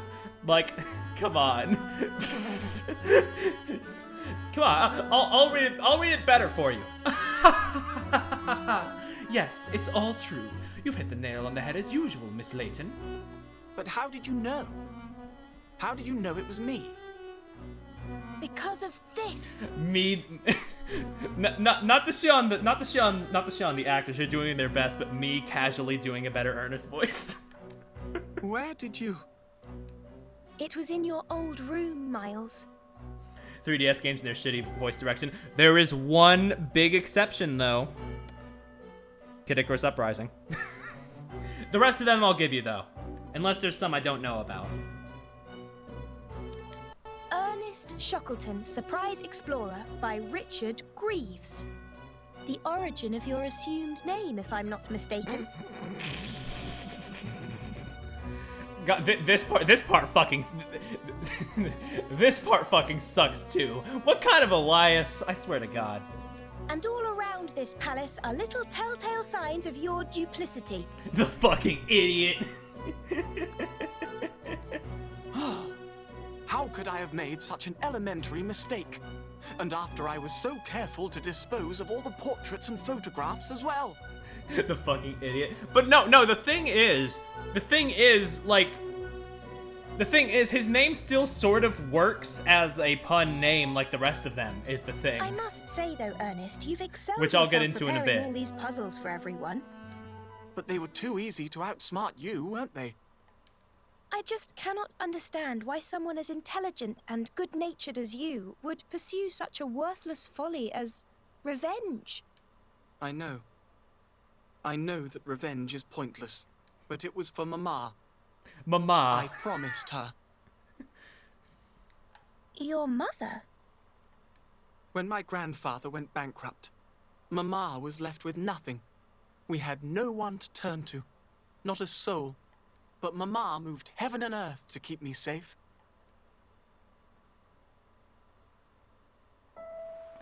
Oh, there's a cutscene. I like how the big "and that person is you" wasn't animated, but this is. So sorry, instead of just being like you'd have to suffer drawn like this. stills or something. But none of it is your fault. Don't worry. I'm quite all right, Mama. There's so much His I voice wanted sounds to show familiar you. now. Like what? Now that it's But you're younger, his practically voice sounds familiar. destitute. Fuck off. And now I'm ill too. I'm so sorry. Mama, I don't mind. I just want you to get well again. Yes, me too. But Didn't the 3DS Laytons, the real good ones, have can be good strong voice? even Oh yeah, when no. you're Miracle Mask and Mama, Azran Legacy have fantastic get it voice back. direction. I'll get it all, I promise. Miracle I'm Mask going to make them especially, return it like all. when Every last thing they when, stole from us. I swear, Ernest, one Ernest, day, shut up for 1 second, when will I've you? made something Is there of myself, a pause button? I'll get them back for what they did to us. Oh my. Okay, I'll pause it myself then. Like, Miracle Mask especially, when, like, Layton loses his best friend to the fucking, like, bottomless pit that is, like, the ruins, you can feel, like, the fucking sorrow in him. Like, God. Miracle Mask was fucking phenomenally directed. What happened? Mama! Anyway, yeah, there, I finished using my Zawarudo power. Dear boy.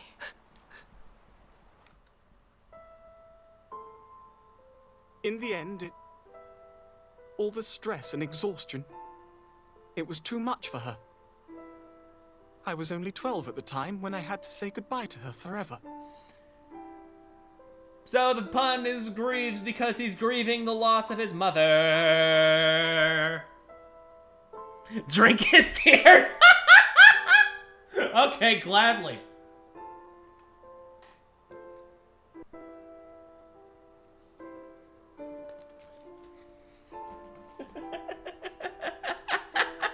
Good shit. But I swore then. That was the best hydration I've gotten all night. To take revenge on those who had wronged our family. I have no attachment either, and I've known him the whole game. So it was a promise. And Ernest That's because he's what drove pretending you to be to these innocent. lengths. Yeah, yeah. So even if it is a stupid fake name, it still works in the puns, I guess. It still works with the pun names of everybody else, I guess. I had to see it through. I couldn't let her down, you see. I know him as a simp and I'll treat him as one. I mean, even now, he's still kind of being a simp for revenge and shit, isn't he? Right? Right? He's still a simp. Once a simp, always a simp. But do you really think this is what she would have wanted? Okay, I hate to interrupt the art to art, but Ernest Greaves, Miles Richmond, I'm placing you under arrest. Sipping is natural as breathing for Ernest. We've been over this. I mean, y'all are right, but goddamn, you're digging into him. I mean, he deserves it, but still. And it looks like I'm gonna need to have a chat with all you dragons as well. I never thought the lot of you would be criminals. Oh, no. That did not sound genuine in the slightest, buddy. Now, Inspector Hasty. I think there may be another explanation. Millionaires, criminals, never. I wonder Also, who the diamonds really belong to at the end of the day.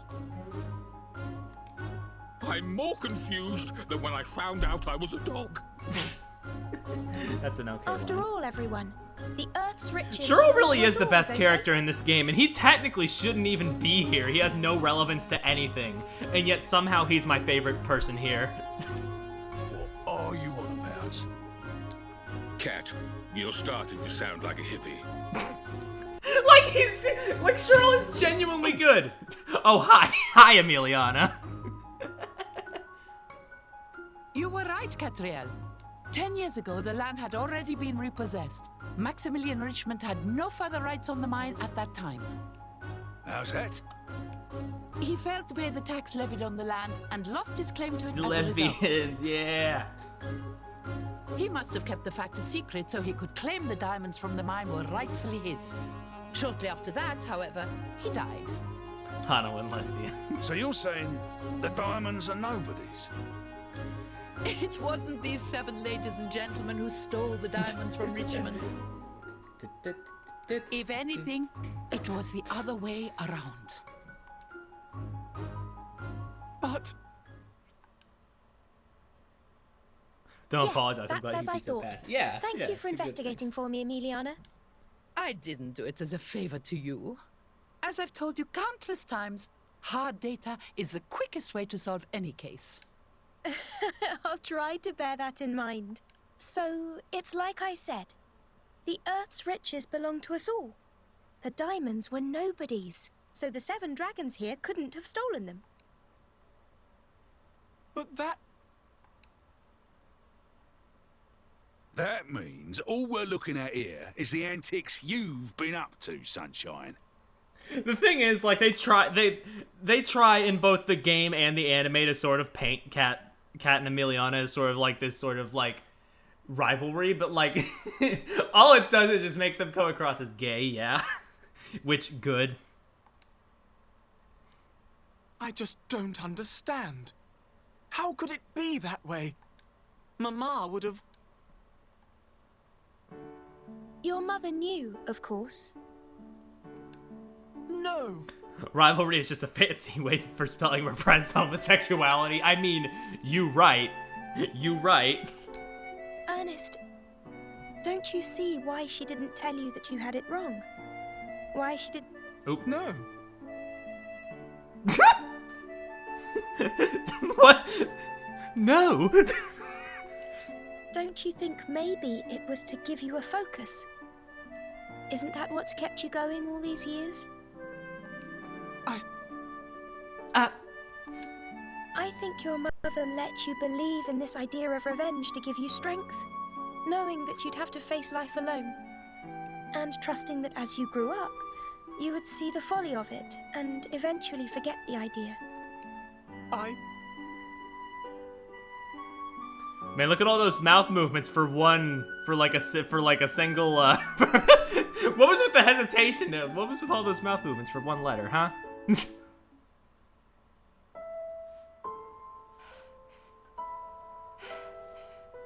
Listen, darling. You must follow your heart. Don't waver. He says he speaks the Minecraft enchantment table under his breath. I'm sure you'll see the light in the end. I'll make them all pay, Mama. I will. I'll make them all pay. I swear. I know, my darling. His mother boy. is dying, but I lost my shit at this scene. First, honestly, you have to go big and strong and honestly, make a man of yourself. I will. I'll be as big and strong and important as any of them. You'll see. Honestly, I'm gonna say it. The Virgin Leighton's Mystery Journey Mother Death scene versus the Chad Azran Legacy Mother Death That's scene. my boy. It is just. Live your life. It is wild to me how like that scene in Azran Legacy is attached to the most vile and despicable character in the game, but yet you can still feel bad for him because he was, you know, he was just confused. He didn't know what he wanted. But in this case, it's like. So you mean? In this case, it's just like, am I supposed to feel something? Wanted me to. I didn't see it. Hydration. And now look what I've done.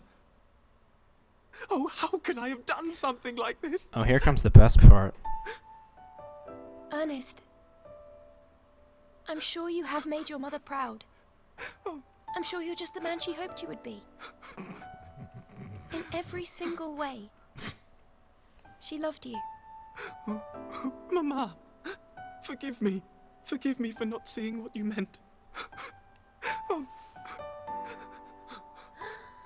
Well, cheer up, Ernest. Remember, the dragons have actually done nothing wrong. Nobody did And I think anything you too wrong. Can be considered blameless. Eh? Blameless? Isn't that a bit of a stretch? Come on! What about all this palaver?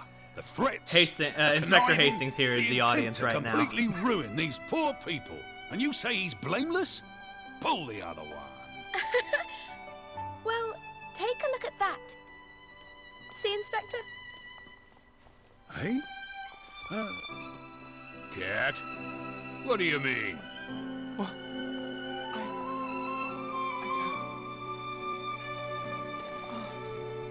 There. Darling boy, we've been looking for you all these years. For me? Yes, we're all very much indebted to Lord Richmond, you see. It was thanks to him that the diamonds were discovered at all.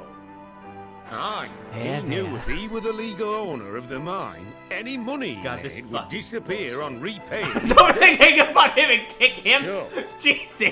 he relinquished his claim on the land deliberately and arranged for us to discover the diamonds. He was a wise man. He saw the diamonds as London's future. He did not want the money squandered on personal loans. It was for you to use. He wished it as an investment for the city. 1 in the morning, I'd lose my shit again. Yeah, that's fair.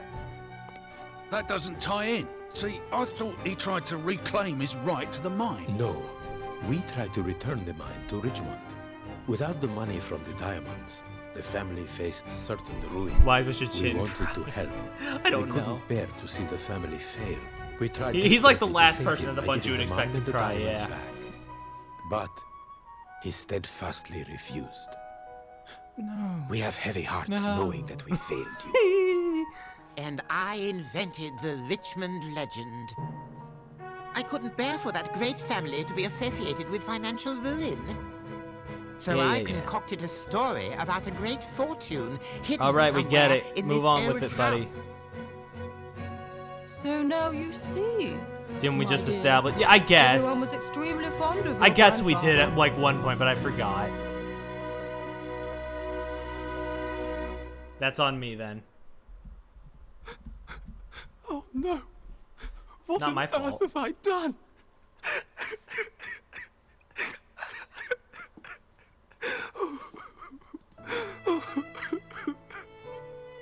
We all came here today in the knowledge that Miles must be behind this puzzle party.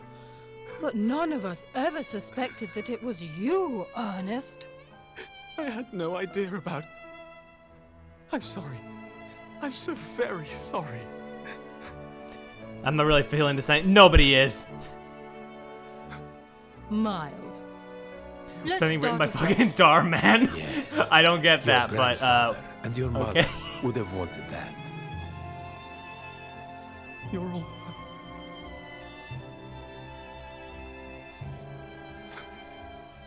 Thank you. Come, my boy. Now I look, the resemblance is striking. You're right. I don't know why any of us didn't You see know, it we all before. say we all say the found family trope is good until we see it, until we see shit No like one this here would happen. claim, Huh? Inspector, to have been harmed by Ernest. All right. Now, why ever are you still crying, dear boy? I'm sorry. I'm just so happy. Well, Cat, I've got to hand it to you this time. I didn't see any of that coming. You really did teach an old dog new tricks. I will say maybe it's because You should know. The truth is stranger than fiction. you know it might just be because the anime gives us more time with Ernest, but I feel like at the very least the anime does a slightly better job with this moment. It also doesn't ham-fist it this fucking hard, but So Lord Adamus's puzzling little party came to an end, as did the vengeful thoughts he'd so long harbored for the dragons. But Ernest will always be Ernest to me, not Miles Richmond, and I've insisted he continues to serve as my assistant. The bins don't empty themselves, I'm told, so together with Cheryl, us three will continue to solve London's mysteries. Ah shit, wait, that's the copyrighted credits song. Yeah. Okay, I need to find that song, quick. I need to find a song to replace it instead. Okay, wait.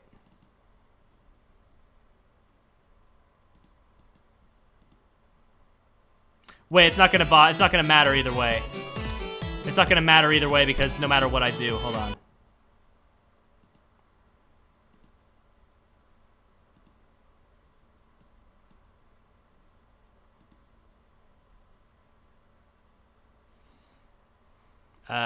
Hold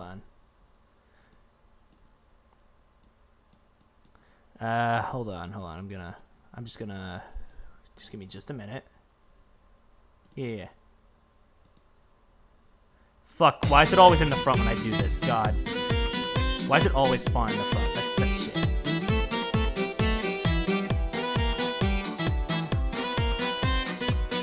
I hope y'all know I have to listen to both of these songs at once. So this is a fucking clusterfuck on my ears.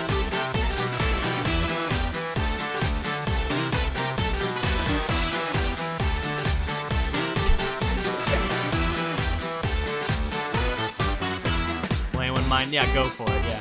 Go ahead. Oh, now it's just playing the title theme, but I can still just play this, I guess.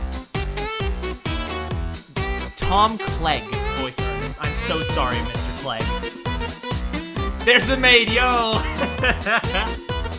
Casting. Wait. Voice direction. Well, I'm sorry, Miss Price. You didn't do your best there.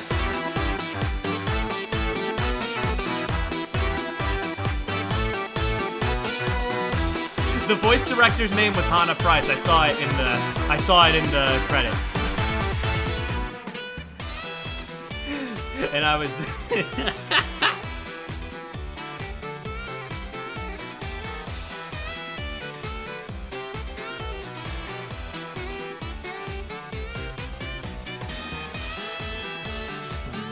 But let me see Professor Layton. Let me see who did it for the other games though. I'm curious now.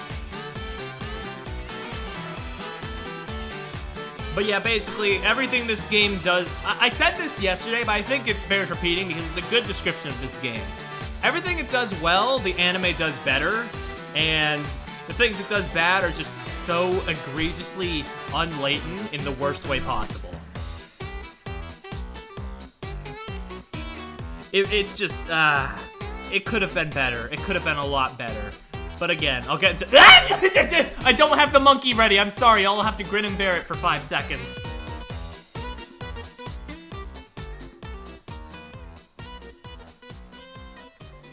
Okay. He's gone.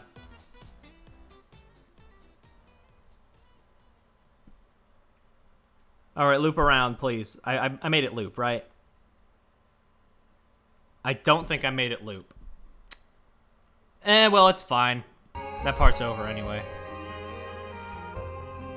Can I even... Am I allowed to skip this?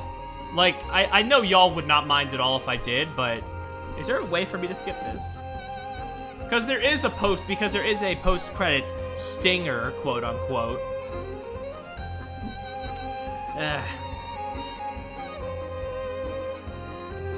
Directors, writers, all cast and crew. Who did it in the original games?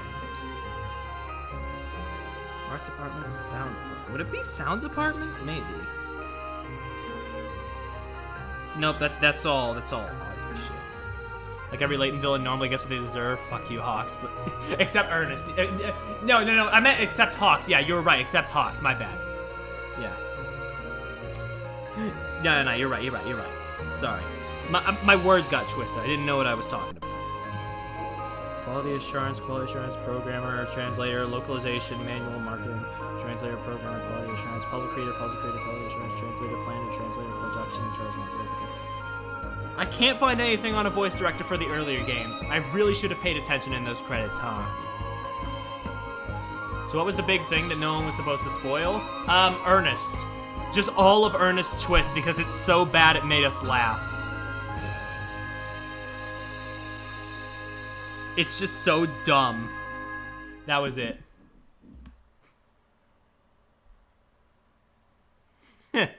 Sorry if you were expecting more. Oh, but that makes me sad.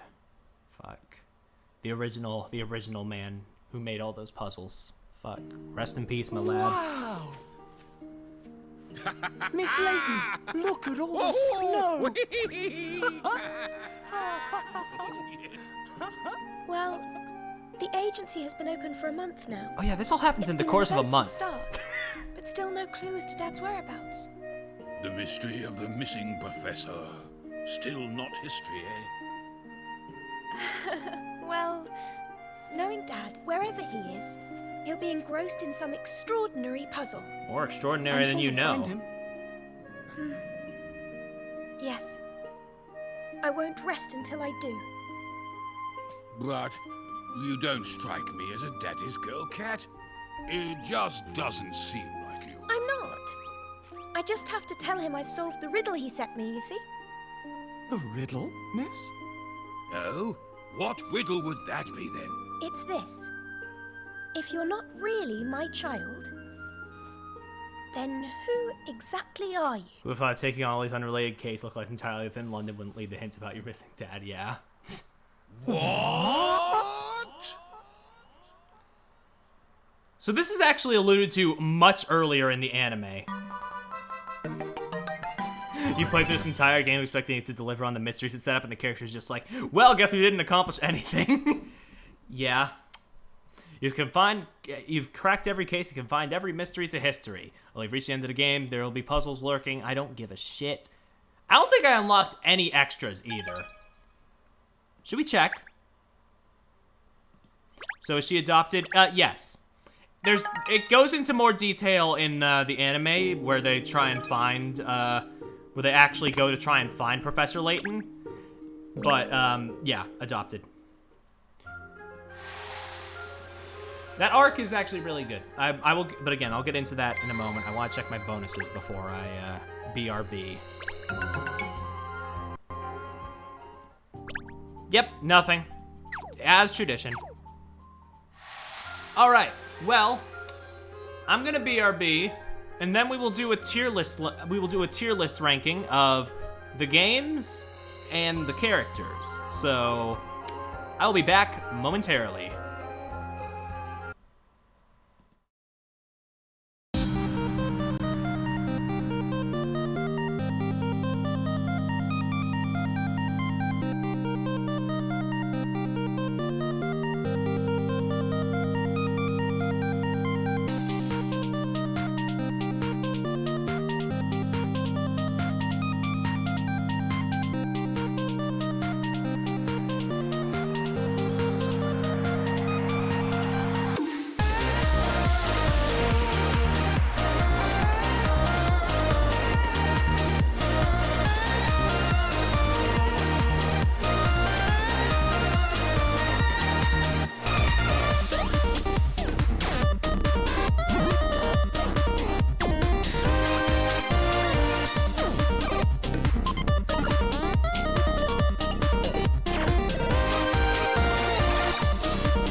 Give me just a minute. I am still setting up the tab with the tier list in it.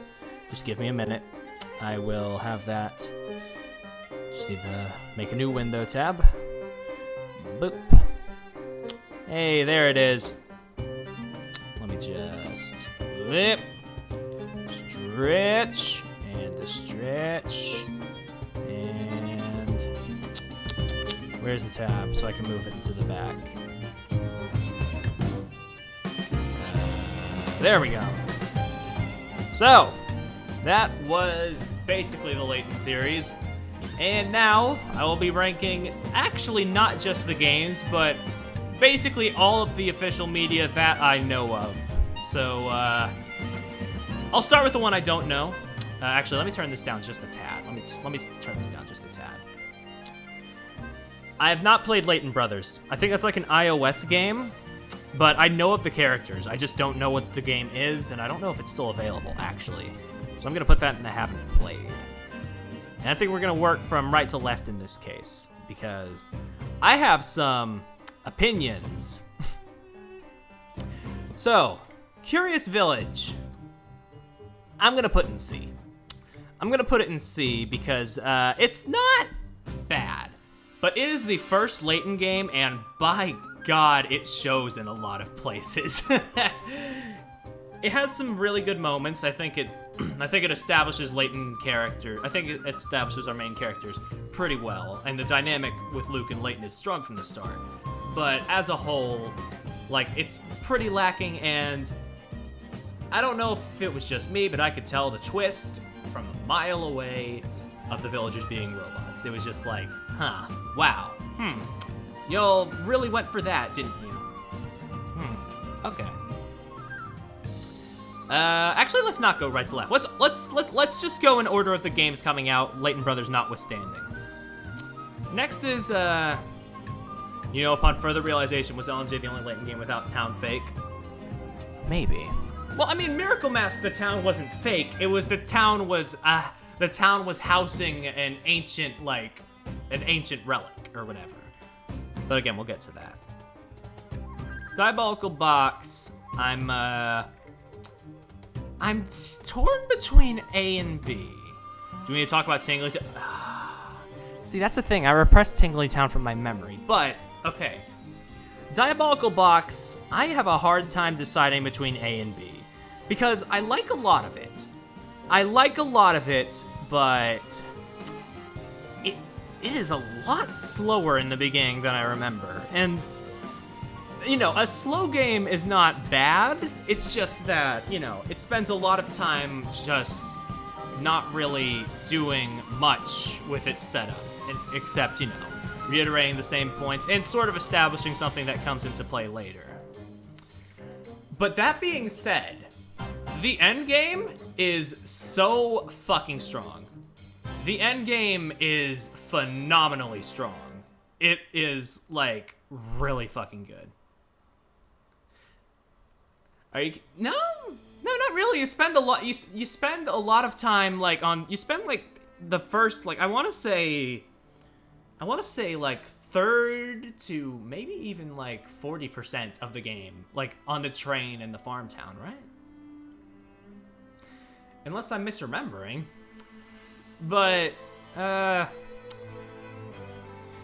it's not meanderingly slow, but it is noticeably a bit, more lax than other Layton games. But again, the ending, it just goes so hard with, the fucking castle and the sword fight with the vampire dude, and the ending just emotionally crushes me under its heel every single time. I kind of have to put it in A, I think. Even if I have, listen, even if I'm saying for me personally, the pace was a little that is such a minor fucking complaint in the grand scheme of things. It's not not that big a deal. I can still put it in A, all things considered. In good earnest.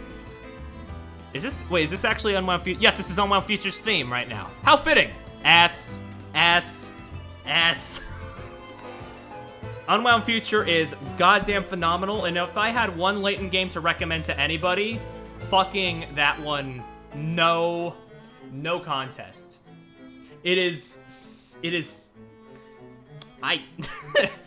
I mean, listen, when I'm going with the popular opinion, you know it's a good one. Yes, there are minor, like, fucking microscopic flaws. Like, isn't that right, Clive? How do you know who I am? I don't know, I just kind of guessed. But, like, you know, everything else is so good. It addresses all of its plot points, wraps it up into a neat little package, and it's like, huh, this is a good fucking video game. And the ending makes me, like, cry. Like, god damn.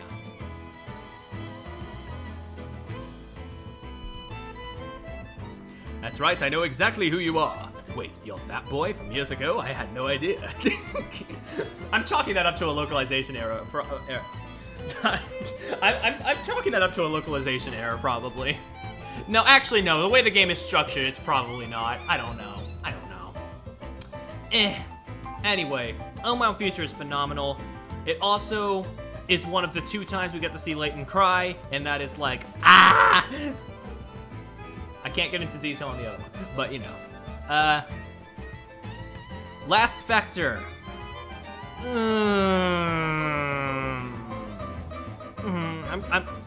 I'm going to put it at C, but below Curious Village. It is probably the weakest of the mainline Layton games, in my opinion. But, that being said, it does have a lot of strong elements. It's just, after Unwound Future, you can't really follow that up. It's not awful. Yeah, that's the thing. It's not awful. And D tier, you know, I'm keeping it up to right now for a reason. But, it is just, like, it has some good puzzles. I love the vibe of Miss Valerie, the town. Like, the vibe in that town is fucking impeccable. I love that song. I love that song that plays in Miss Valerie with the piano.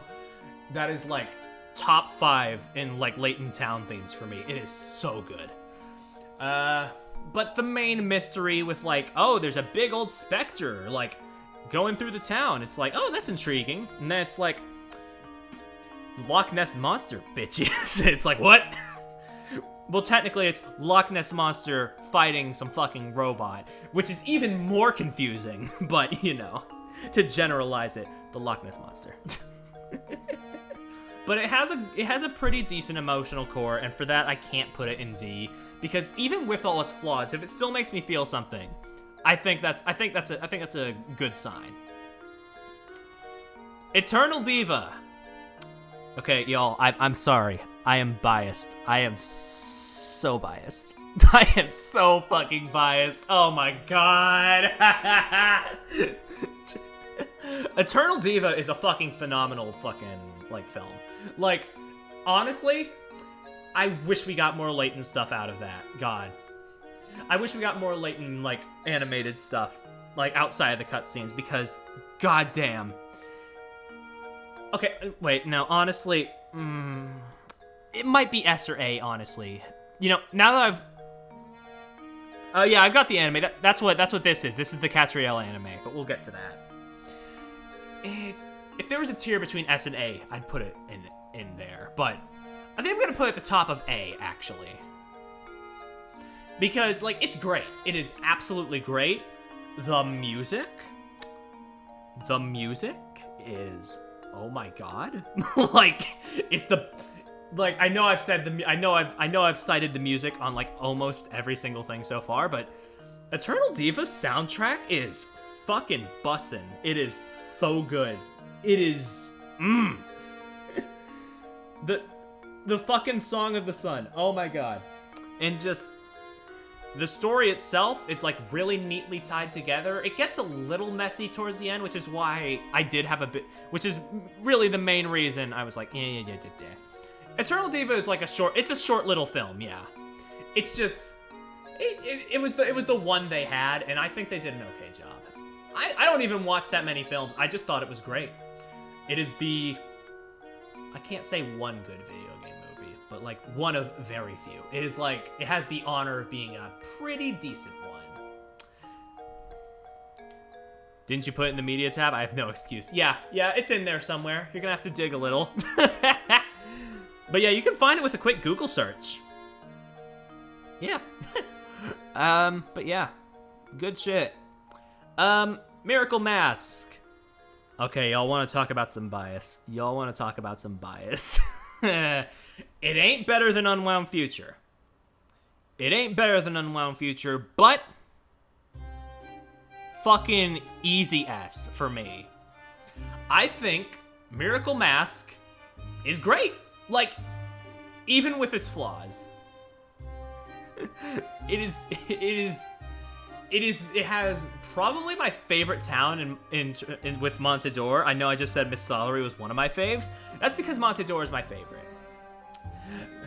And just the way it gets into Layton's past, and I love Randall as a character, and how like him being a best friend with Layton in the past. Like, sure, they never mentioned that in the original trilogy, but like that doesn't bother me very much because like they make the bond between the two so convincing in the span of one game. And to me, that's like, wow, that's a feat. I love just seeing London in the past and just seeing, well, it wasn't London, it was like a different town. I like seeing Layton's old hometown, seeing all the people that like you get to see in the present but older. Like, that's neat. Like, not many games I can think of off the top of my head do that, let alone do it well. Soundtrack, I love the casino, I love the main theme, I love the town theme. There's a lot. There's a lot to unpack. And just, the build up to the ending is probably my one big flaw with it. And that's why I don't think it's better than Unwound Future, or even on par. Because if the build up to the big reveal was a little like less, we're gonna hit you over the head with a brick until you understand type of deal, I would easily put it like on the same level as Unwound Future. But as it is, it has a really sweet ending, but the build up is so obnoxious that I have to put it slightly below Unwound. I think it's good, just not great.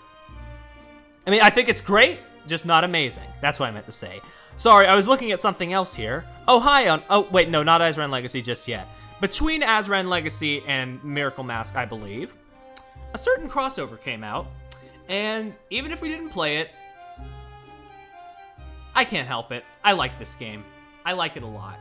It ain't perfect, but it does some really unique things crossover-wise. Layton vs. Wright is very fun. It is very fun, and I wish I could have played it on stream because it's just, there's so much with like, just, they do a lot with like combining the two mechanics and shit, like of Layton and Phoenix Wright. I hate this word, but I think quirky is the correct word to describe it. No, that's right, yeah. They did their best to try and like meld the two styles together, and sure, it doesn't always work, but I think the passion is like unmistakably there. Like, this was a labor of love. Might I remind y'all, well, not remind, I'm pretty sure not many of y'all checked out that Layton video I dropped in Media Hub, but Shu Takumi, the writer for Ace Attorney, decided against doing Ace Attorney 5 and left other people to do it because he like got so like invested and swept up in this crossover, and you can really tell through the writing. Like, the story is like, it's a bit of a mess, but there's passion here, and it has so many like the strong moments of Layton versus Wright are really fucking strong. They are unmistakably really strong. Like, I can think off the top of my head, like, at least a handful of, like, really good character moments for Wright and Maya, and especially Luke and Layton. They're just, they work really well together.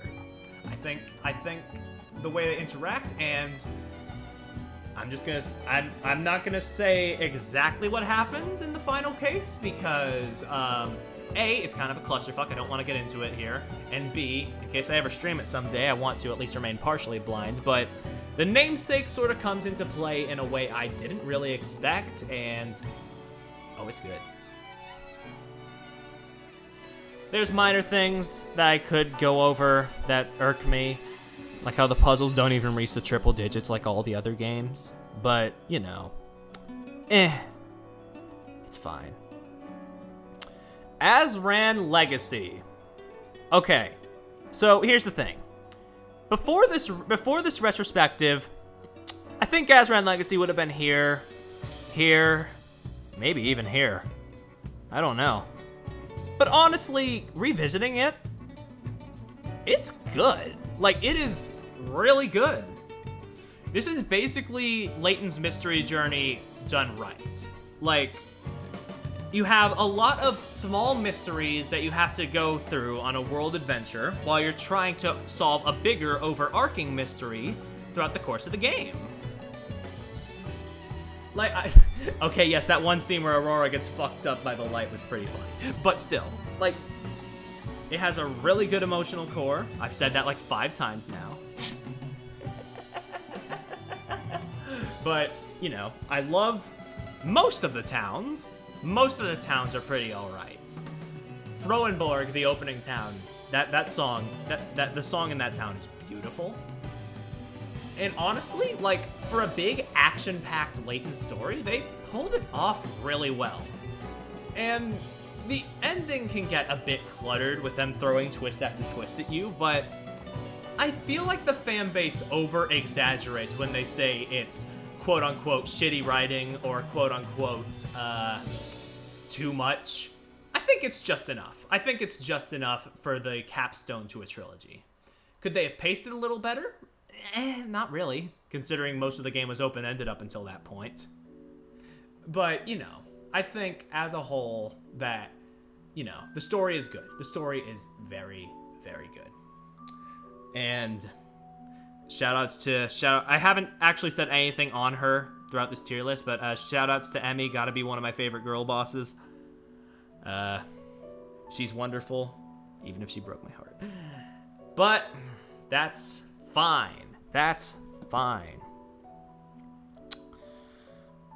Azran Legacy is great. I think it is in the upper trio of the Layton games, as you can see. I got Unwound Future, Miracle Mask, then Azran. And then the bottom 3 are Diabolical, Curious, and Last. Making E and F. No, I reserve harsh rankings like that for, like, fundamentally broken games. And while Catriel's game, Layton's Mystery Journey, I do not like at all, it still works. But it is unmistakably the weakest game in this entire series. It is just so, like, meandering, needlessly long, even for a Layton game. And just, there's so much just wrong with it. I can't even, like, compact it into, like, one statement here. It is technically polished, but the puzzles are easy. The voice direction falls flat as fuck. I'm sorry, I hate to say that, but, you know, it's true. It's true. Like, I can count on one hand the amount of voices I think were done well in Layton's Mystery Journey.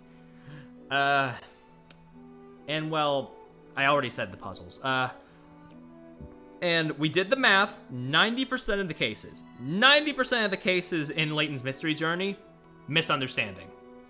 Which, okay, I know somebody, if not in chat, in the comments on the VOD, somebody might say, oh, you put Miracle Mask in top tier, even though the entirety of that game is founded on a misunderstanding.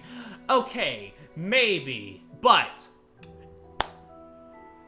it's not just a misunderstanding, because Randall was gaslit, gatekept, and girl bossed by Descalay. So it wasn't really all a misunderstanding. It was also just, you know, manipulation. But, you know, in terms of Layton, there you go. Thank you, Ollie. But Catriel just does the trope so much that it's like, it gets tiring. I'm sure this game wasn't meant to be played in like one long stretch like I did, but God, when you do, it really does highlight all of its problems, huh? And when it doesn't do that, Like when it doesn't do that, the cases are just boring. Like the one case where you have to help like the inspector with his marriage, like it's a sweet concept, but it is so dragged down by the structure that permeates throughout every single case. Wrong, I played this game over the course of a few months. I still got so heavily burnt out on it. Okay, so we actually have like a second opinion here. Okay, no matter which way you slice it, you just get tired of it after a while. Honestly, okay. The way I think they could have addressed it, maybe to make, if they want to keep the structure and make the game less tiring, cut down on the number of cases just a little bit. 12 is too many. I know 7 millionaires or whatever, but like, A, they don't really do much in the grand scheme of the story, so you can cut that down just a little bit. And B, like, less cases probably would have made the game flow better. But yeah, puzzles bad, cases, When the cases aren't, they're just boring. It's bad. Oh. Okay. But now, here's the funny thing, right? Catriel's game. We've just established Catriel's game is a slow, convoluted mess, full of holes, full of, like, problems, misunderstandings. But what if I told you there's a way to experience all of that in a format that rivals some of the original Professor's best? The Catriel anime is fucking fantastic, and I will not be hearing any arguments otherwise. It feels so good that it's so good that it feels like it comes from an alternate universe sometimes. Because the portrayal of some of the characters in the anime compared to the game, it is honestly like, whoa, is this the same universe? Is this the same game? Huh? I mean, is this the same thing we're being based off of? What? Huh? It's like, wow. It's charming. Catriel is probably like one of my favorite protagonists, but I always have a soft spot for like the hyperactive Beam of Sunshine type characters. I went over this yesterday, but it's just, there's only like, out of the 50 episodes, I would say 4 to 5 of them I wasn't quite feeling. And even still, I can still respect them and say that they were pretty well, okay, fine. Also, funnily enough, most of those 4 to 5 were based on game cases. Cat looking in random directions, bouncing around with the single brain cell in her head is amazing. Yeah. There's some things that kind of make it a bit weird, like the episodic structure and the way it was so clearly meant for broadcast television makes it so that sometimes, like when there's the break in the middle and Ernest is like, all right, everybody, here are the clues. Did you figure it out yet? It feels very, condescending. The structure is a bit weird in that respect, but in every other respect, it just seals the deal so much better than the games. And also, I feel like everybody who is going to watch, I mean, well, not everybody who watched the anime, but like, everybody who is going to watch the anime, or, you know what, no, it's fine. He is literally here. He is literally right there. I can say it. Layton actually makes a goddamn appearance in the anime. So, you know, he's literally on the thumbnail. I don't know why I was trying to avoid that. You could hear me screaming. You could hear me screaming down the halls. Layton's back. Papa's back. Holy shit. He appeared in the game too as a snowman. We don't count that. But Ernest.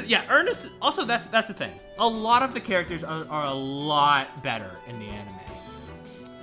Like, Ernest is less of a simp and more of a wimp. And honestly, that makes him more endearing to me personally. very slightly. And they basically got rid of all of the annoying NPCs from the games and just made their own. Ones that, over the course of episodes, actually get character development, growth, things that characters, big or small, should get. Like, by the end of this anime, you feel like the London that they paint is far more living and breathing than the one in the game. It is, like, it's crazy. I would rather not sully my shoes with Ernest. Fair. But, like, you know, it's like, wow. Good shit. Good shit all around with the anime. There's, like, a few episodes I don't really love, but the babysitter character is and forever will be my favorite. Like, honestly, like, the first time she showed up, I was like, oh, she's kind of annoying. But then, like, they follow up on her, and she has, like, development.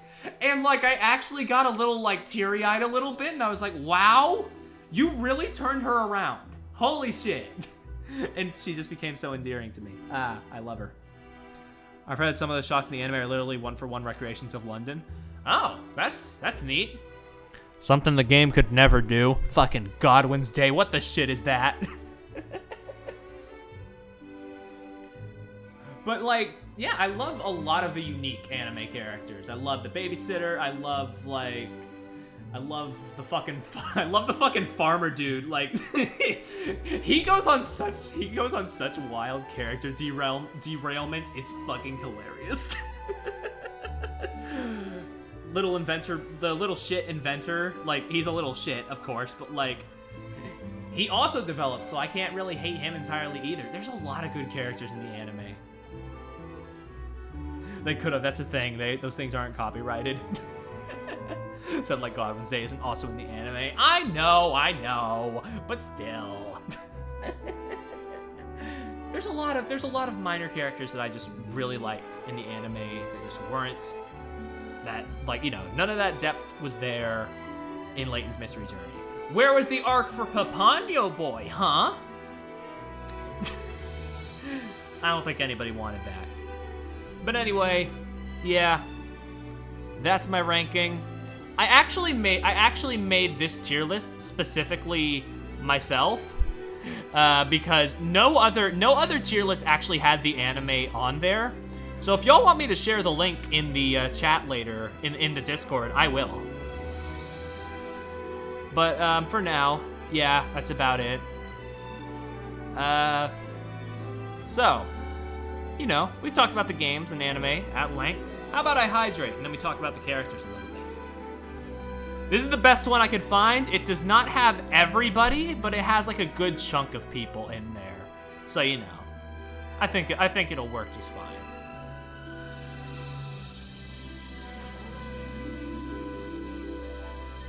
All right. Got my sip. Let's start with the main man himself, Professor Layton. Honestly, is there anywhere else he can go? Is there anywhere else my man can go? I have gone on record saying he is one of my favorite protagonists in, like, any media ever. Like, he's got, like, that calm, cool, collected demeanor, yet yet despite all that, you can still see him get emotional at times, and, like, you can see him, like, grow and change throughout the course of the games. You can see, like, you can see the inner workings of his brain. You are playing as Professor Layton in these games. You're not just watching Professor Layton solve mysteries. I'm sorry, Catriel. It's like you become like linked to him. You grow with him, and it's like, I love you. I love this top-hatted man, and while I'm not sure if I could say I would trust him with my life, he is still just a fantastic character. That's where he disappeared during Catriel. He's investigating the S tier. Speaking of S tier, how about you join your pal the professor up there, Luke? Honestly, Luke is also similarly great. He's a great foil to the professor. He's a lot more, you know, childish and naive, but yet he still has a heart. He still has, like, he's like the heart of the team. He looks too tall next to Leighton. Oh shit, you're right. He's like the heart of the team, you know? Heart of the duo, or in the prequel game's case, the heart of the trio. Chop his legs off. No, he already has such a small amount of legs. But yeah, good lad. And when Hana's gotten to episode 10, I think. she said she got there, I think. Yeah. When I saw Luke older, I felt like a surge of emotions. Like, what the fuck? He's grown up and he has a wife. Luke grew up with the cast and grew up with the player in a way, and that's just like, I'm at like episode 15. Oh, that's a good one. I like that one. Flora. See, I'm sorry, I have no real opinion. She's not bad. She's not good. She is. You can tell that she was from pre-girl boss era Leighton. You can tell she was pre-girl boss Leighton because she is not a girl boss. She is the damsel. She exists. I liked her arc in Curious Village, but then she literally has nothing to do. She has literally nothing to do in fucking Diabolical Box and Unwound Future.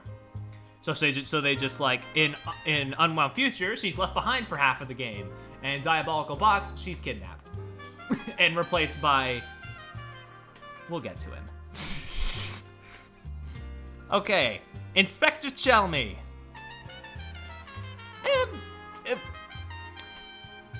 I'm gonna put him at B. I'll justify it later. I will justify it later, but I put him at B. I put him at B just because he's just a grumpy old man. I don't know. He's fun. He's got the stupid hair. He's no Grosky, but like, he's got charm. You know what? Honestly, no. Honestly, we don't have to do this in order. I'll justify it now. It's entirely because of his like dynamic with Barton. Barton is just, he compliments him so well. And the fact that none of the other inspectors really have an assistant like Chelmy has to Barton, it's like, huh. Like, their dynamic works great, and like, Chelmy himself is like a bitch, so you know how it is. I love me some bitches. Has my cursor not been showing up the whole time, by the way? If not, I can fix that. Hold on. No, it's been captured. Okay. That's what the thing said anyway. I have no real opinion of you. You were the one in Curious Village, right? You were like, oh, go find my cat. I couldn't even remember what pet it was. Yeah, fuck you. E tier. Not the worst, but not fond memories. The trash man. I like his beard. I like his beard and his funny little hair. So I'm gonna put him above Lady Dahlia, who had more of a presence in the story of Curious Village. I'd like you to know, half of this tier list is just gonna be asinine bullshit. Also, I should probably make an I don't know you tier, because there are some in here I don't recognize.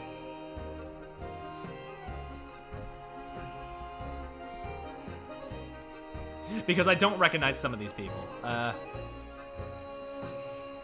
Okay. Don Paolo, aka Waluigi. What a clown! What a silly man! I'm putting him in A. He's just a silly man with a big mustache. He dons the goofy disguise. Is he called Don Paolo because he dons disguise?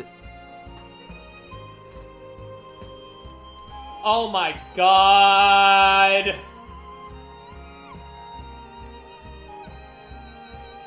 Oh my fucking god!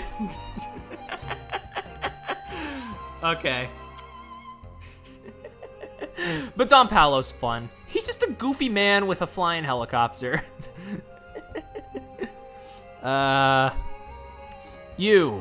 See, I forget your name, but you're one of Leighton's elders, right? He's like the dude. He's the dude. he also just has he has a nice face. He has a nice face. Oh yeah, he has dialogue in Unwound Future when you meet him in the future. What was his name? I'm blanking. I'm blanking. Oh yeah. Also, he is one of the only latent characters to escape death. So honestly, C tier's too low. I have to put him at S. I don't know the series, only the first game, not really high. I did enjoy it first. Definitely, I mean, it's a good series. It's a great series. Despite my minor flaws with it. What is his name? What is it? Okay. Hey Siri, what is the name of the guy who dies in Professor Layton in the Diabolical Box?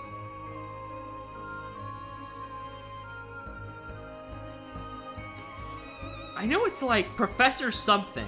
It's Professor something.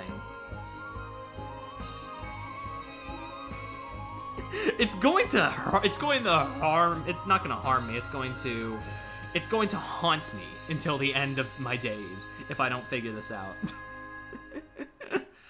Okay, where's the wiki? Where is the wiki? Schrader! That was his name. I wouldn't have remembered that. But yeah, Dr. Schrader, like, he has a likable face. He has a likable face, and he's one of the only latent characters to avoid death. So I'm putting him at C. Mr. Beluga. How did I remember his name at first?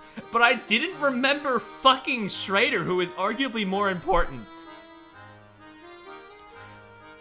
Okay, I'm gonna put Beluga in D. No, E. He's a bossy rich man, and he's got a Goomba face. He is literally like Goomba. He is a Goomba head. No, literally, the eyebrows, the face shape is... It's staggering.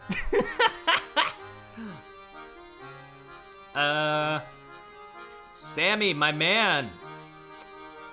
He's like the train conductor, but he's also like got a bit of a rock star flair to him, and because of that, like, he is very likable. He's very likable. I'm putting him at B. I don't have to justify shit, excuse you.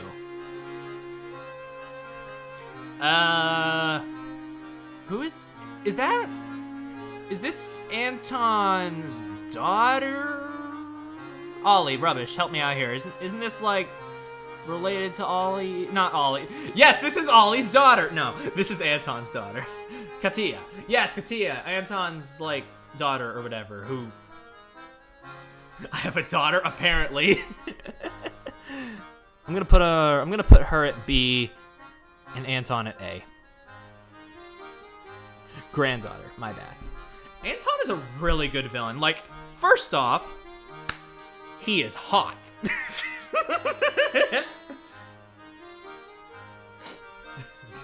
I need to rewatch Let's Play Diabolical Box. My VODs are there, so you know, rewatch it someday. But yeah, Anton is hot, even if the twist is that he's an old man. Hey! I can admire a good gilf when I see one. You ever say something you regret immediately? But, you know, Anton is, Anton's good. Good menacing villain. Slightly below Don Paolo because Don Paolo is just funny. That is my only reasoning. Clive. Oh, Clive. He's not in C. Don't panic. I'm just moving him up. S. Maybe I should zoom out a little bit so I can get all of it in frame. Yeah, that works. Does that still look good? Okay, yeah. But yeah, Clive is like a pretty tragic case. I like him. And like the way that they sort of... Oh, by the way, yeah, full series spoilers. Full series spoilers since I kind of have to for this. But like, the way they play him off as future Luke at first, and I was like, wait, yeah, no, something's a bit weird about that. Perry said what? I have a clip that is basically titled exactly that. And it was a very similar sentiment, I think. British Yuri Lowenthal, I despise. S tier, yeah. But he's a good, like... Those of you who played on One Future, would you call him a supporting villain or a main villain? No, honestly, no, he's supporting. Dimitri is the main villain. Let's be real. Speaking of Dimitri, you want to talk about a fucking sad sack? God, this man right here, not only does he have the style, he is like one of the only characters I've been able to see who rocks a fedora. On God.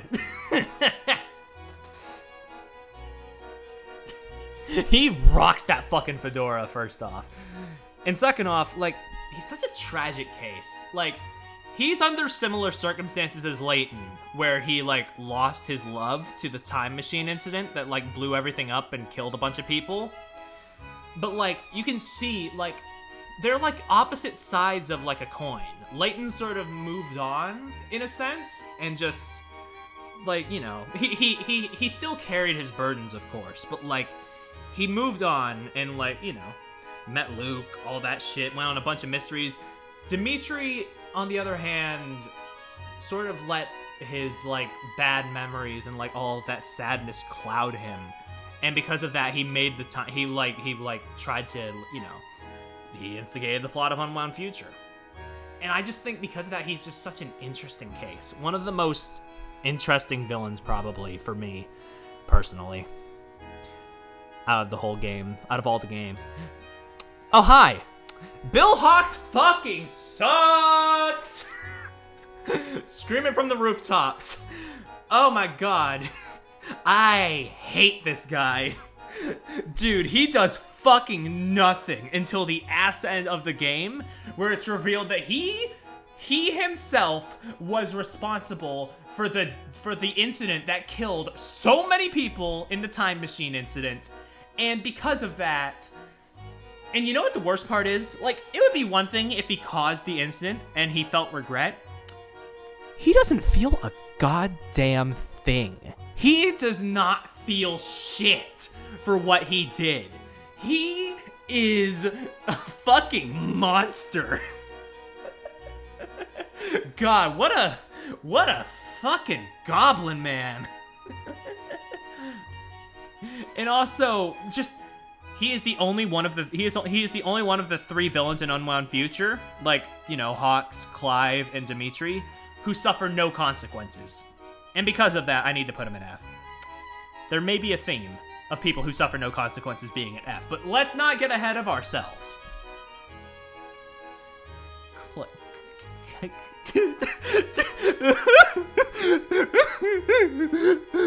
Hey.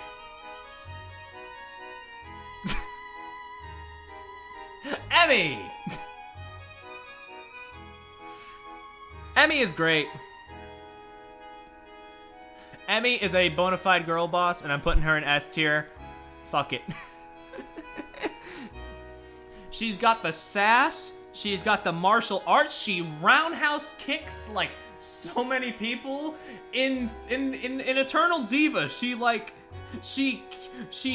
fucking kicks one of the guards of like the tower in the fucking nuts. She has no hesitance. She is quick. She is fleet. She is a goddamn girl boss, and we love her for it. Put her next to the other two. All right, fine.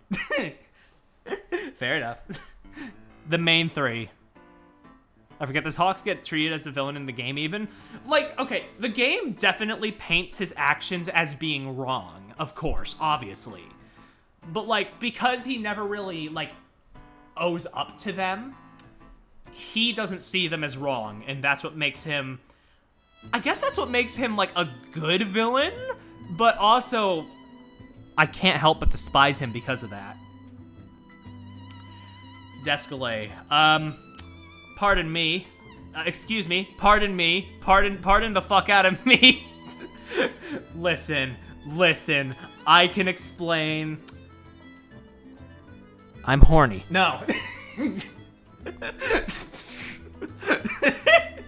Descalay is, like, fucking great. His theme song. His fucking theme song, mate. Like, that organ. It's like, goddamn.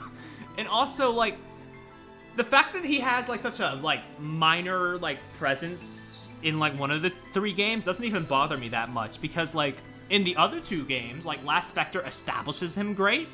And technically, you get a lot of time with him in Azran Legacy. But will we get back to that? Will we get back to that?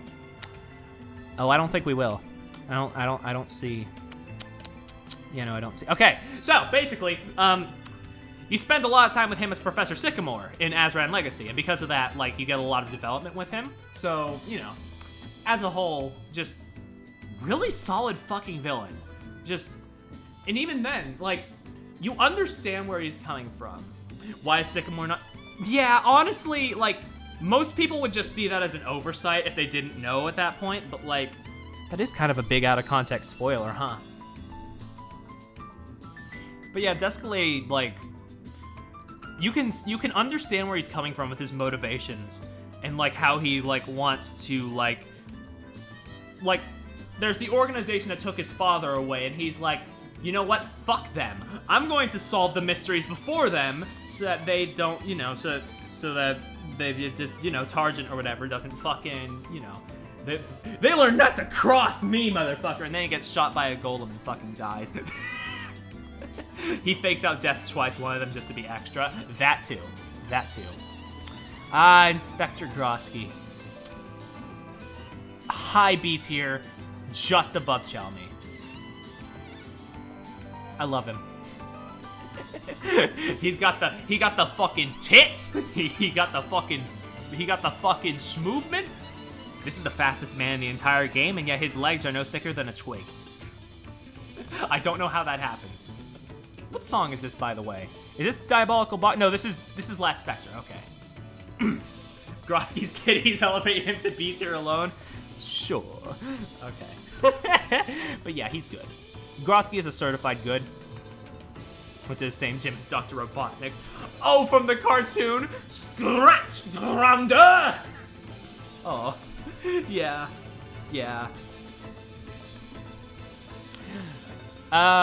Luke's dad. I literally have no opinion. D? Is that fair? Is that fair? D? Because, like, he's kind of a bitch in Last Spectre, but, like, not too much. Clark is his name. Clark is the name of Luke's dad. He's like, you know, he's there. He exists. The butler. I don't know. I have no opinion of this man, but his design weirds me out. Sausage nose. Ugh. He's also Descalade in disguise, so maybe I should put him in S tier. No. How come the butler gets on here but not Sycamore? I mean, yeah, if you're gonna have Descalade's disguise here but not Sycamore, God, you people. Anyway, I'm gonna place the two children in the similar tier in Last Spectre because they operate as a unit. I'm gonna put them in B. Like, I feel bad for them. Also, wait, what about the cartoon? Oh, yeah, classic Robotnik, right. I thought we were talking about the Adventures of Sonic the Hedgehog, like that Robotnik for a second. Because it's a very similar shape. But no. Anyway, the Last Spectre kids, they're fine. I feel bad for them. I feel bad that they, like, were exiled, like, especially her, like, she was exiled for being, like, a witch and whatnot, quote unquote. Like, the town hated her or whatever. Because they thought, like, she, like, would curse them or whatever. Because of that, she, like, had to, like, distance herself from people. And, like, for that, I feel it's, like, ow. But also, like, you know, it's like, yeah. Just children had shit parents and they got exiled. Yeah, basically. You, Crow, leader of the Black Ravens, Crow. I know your name, but I didn't know Schrader's. I'm gonna put you at C, though. He's cool. He's got a good voice. That is very reminiscent of another character from One Wild Futures. I like his floppy hat. Honestly, the children are top C tier, let's be real. I'm sorry, I'm being a bit indecisive right now. Yeah, Crow's cool, I guess. Now, if you want to talk B tier, Lucia. Oh, even if the plot twist with her is very out of nowhere. I still feel bad when she fucking dies. God. That shit hurted. That's a walrus. That's the Loch Ness Monster, excuse you. Show some respect. No, I'm joking, I'm joking. Yes, you can hug them. They're very cute and very kind. Also, I just noticed Phoenix Wright in here, so that's gonna be that's interesting. Am I going to have to put Phoenix Wright, like, in the context of him being Phoenix Wright, or just the Layton versus Wright Phoenix Wright? Anyway, Third Eye Jakes. So, I feel like they actively tried to make a character that was worse than Bill Hawks. And they fucking did it, baby. I hate this guy. Holy shit, I hate him. And not in a way that, like, I'm supposed to, I feel. 'Cause, like, there's certain things that, like, I feel like you're supposed to be like, oh no, Descalay gaslit, gate-kept girl Boston, like he does, but no. He is just such an asshole that it's like, no, I don't feel bad. You literally got Layton and Co. incarcerated. What are the few times that actually happens? Shaved Morshoe ass. I forgot I called him that. Yet it's accurate. This is Dark Timeline Morshoe. False convictions. False convictions. Prisoning. You want it? It's yours, my friend. Fuck you, I don't have a motive. Anyway, we're getting to the Miracle Mask characters. I'm not saying what you said. Oh, right. No, it was Peeled Morshoe. Right. Randall. Is this okay? Is this a bit excessive? Is this a little excessive? Cause I love him. God damn it! Why did I say anything? What do you mean? I love him. But like, he's great. He's. Also, wait. Where's the masked gentleman? Excuse you. But yeah, Randall is great. like I said, with Miracle Mask, you really get to see like the way that he connects with Layton throughout his childhood. And it's like, I love that. I love their dynamic. I love that, like, Randall was what motivated Layton to pursue archaeology, in a sense. And in turn, that passion for archaeology is more or less what led them back together. And, like, fuck. Even if Miracle Mask, like, the twist is obvious, but God, the way it is written, like, just because the twist is obvious does not mean it's bad. Like, that shit is written so solidly and so emotionally. God, I love he. Angela, see? She's fine. She exists. She is, she is the girl boss to Henry's male wife, I guess. I mean, except for the fact that Herschel died in the tomb and the rest of the franchise is a fever dream. Oh, yes, of course. Yeah, like, honestly, like, Miracle Mask, like, it's just good when you think about it. But then when you, like, really think about it, you get into the intricacies. It's like, But yeah, also, Miracle Mask has some of my favorite puzzles. So, I mean, you know. But yeah, Angela is fine. She's fine. Yes, the male wife. B. Like, honestly, a lot of what I like about him comes from the ending. And, like, you know, how he was, like, an important part of Randall's life in the past. And, you know, how he basically, like, the whole town that Henry built, the town of Montador, was just for, like, Randall's return. And that's just, like, it's sappy. It's sappy as shit. But, like, God, that shit hits. That shit hits. Also, your mascara's on fleek, honey. Okay. Dalston. D. He's not, like, awful. He's not, like, the worst. He is nowhere near the level of Bill Hawks and Third Eye Jakes. But, like, he is still a bit of an annoyance. But, you know, he also, you know, you get some, like, moments with him and, like, Randall in the past, I guess. I don't know. You're getting an F solely based on your design. Why are you here? Mr. Bloom, you do nothing. I forget you exist sometimes. I'm putting you in E. Like, he's introduced as like a police chief guy, and then it's like, oh, okay. It's like, huh. It's like, you know, it's like, huh, okay. Then it's revealed, oh, he's working for the enemy, like, military force. Oh, okay.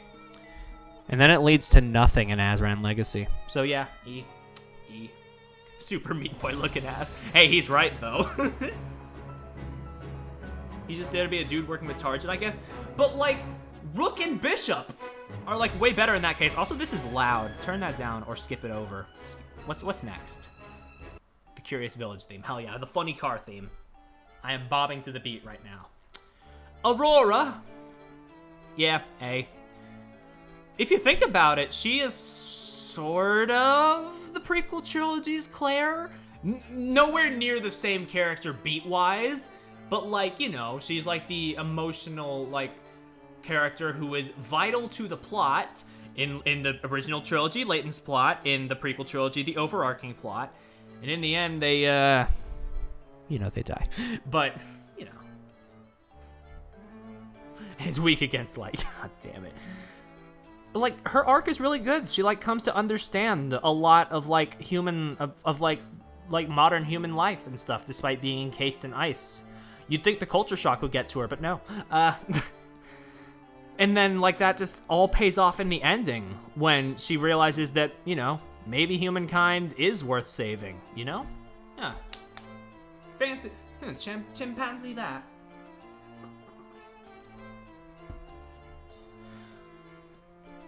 Just cue cut to Aurora getting slammed against the light. Yeah. Leon Bronev.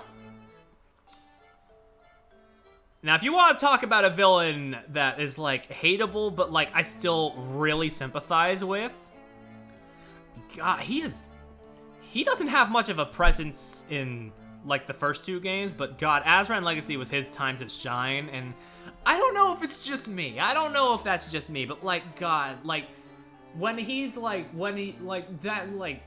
it's really just, I feel like he's so high because of that one scene, that mortifying realization he has. Like, when it flashes back to his, like, wife dying, and then he realizes all of the stuff that he has been working towards, and it's just everything, like, going out to kill everything, and it's like, God, what the fuck have I done? Fucking not one around the edge on this man's design, that's sick. Hell yeah, love that as well. And also, after that, like, he, you know, he humanizes. Like, he is still held accountable for his actions. He is still held accountable for his actions. We'll come back to that. He's still held accountable for his actions, but, like, you can tell that he's changed. And, like, this line from Layton, I feel, really just brings it all together. I hope one day we can meet again. Not as father and son, but as fellow archaeologists. And that, like, oh, that hits. Ouch. Like, fuck. Father and son, exactly 1 tier apart, by the way. How about that? Not Randall, Raymond. What a dope dude. What a dope dude. I'm putting him in B. He's just the. I like his voice. The way he's all grovelly, like, master. Allow me. I don't know. I'm just a suck up for the butlers. I don't know. Except you. Fuck you. For the good ones. He's just a cool dude. I like him. He's jolly. He's got a good personality. He gets along well with people.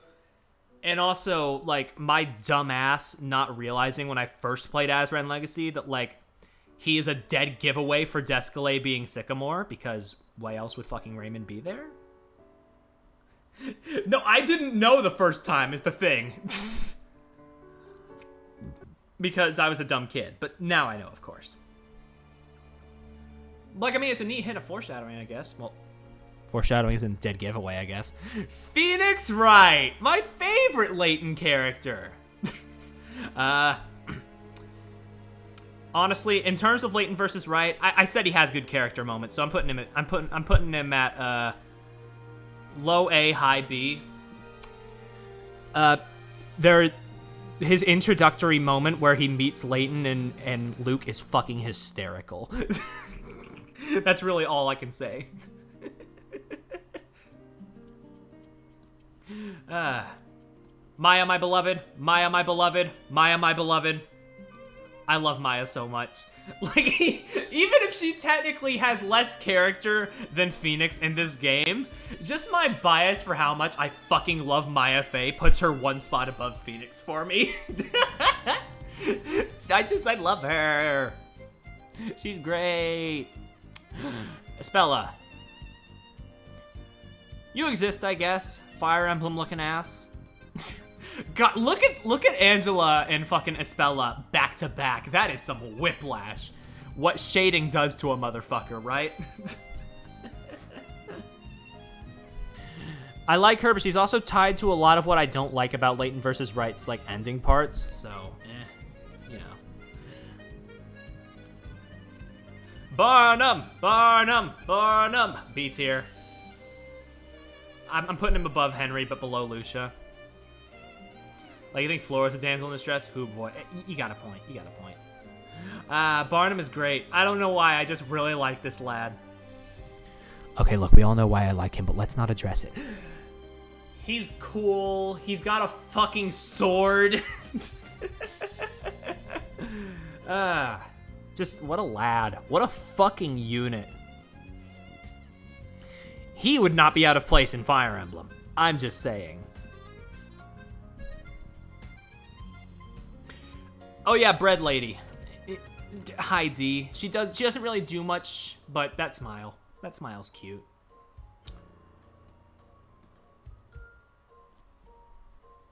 Oh yo, the Bread Lady. Yeah, she's cute. I mean, like, she has nice moments, but like I can't feel comfortable putting her above Schrader. Or well, actually, I could put her above Espella. Yeah, fuck it. Yeah, fuck it. She's going above Espella, but Schrader goes above both of them.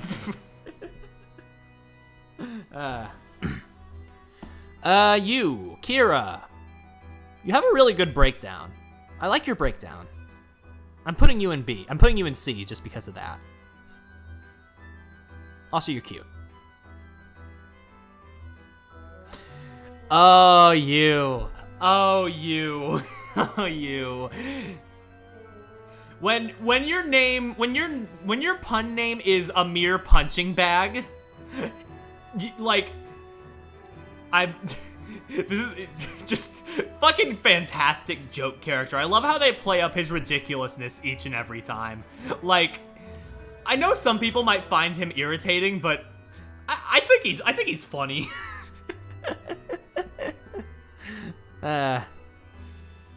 Just a drunk man who somehow stumbles onto the fucking courtroom every single time. Like, that's fucking hilarious. I'm surprised an Ace Attorney game didn't do that sooner. I feel bad. Who are you? I know you're from Layton versus Wright, but I genuinely struggle to remember. Somebody fill me in. Somebody refresh me while I put you in C tier below Espella. Fucking Camilla Fire Emblem with 80% less tit.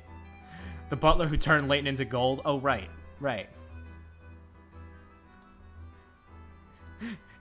Gender. Are you talking about butler or lady? Either way, I entirely get it. Either way, I entirely get it. I'm gonna put you, like, I like your design, so I'm gonna put you C.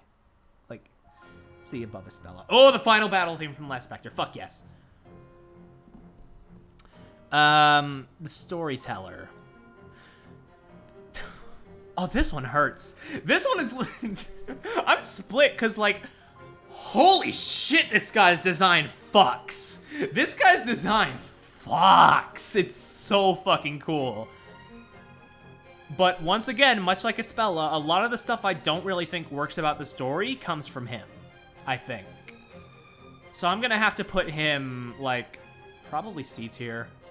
Because the design fucks so good, though, I'm gonna put him. I'm gonna put him above Schrader, actually. Like that fucking fucking. Like. Look at this fucking man! What the fuck? That's so cool! What the hell? I love that fucking design. God, he's so fucking badass. God.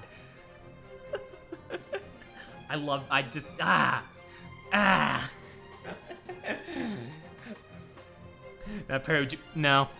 No, I think he's cool. I don't want to fuck him. I have standards. I admire him respectfully from a distance.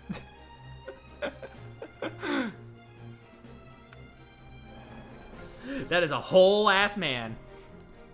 Oop. Okay, the two Layton brothers characters. I'm sorry, I don't know who they are yet. Maybe someday I'll get to know them, but I don't know who they are. I don't know much about them. Well, I know one thing, but I can't say anything further than that. I assume these three are from Layton Brothers as well, because I don't recognize them either. This one looks very much like a Rhythm Thief NPC, though. That's all I'm gonna say on that. These two from Eternal Diva. I'll put you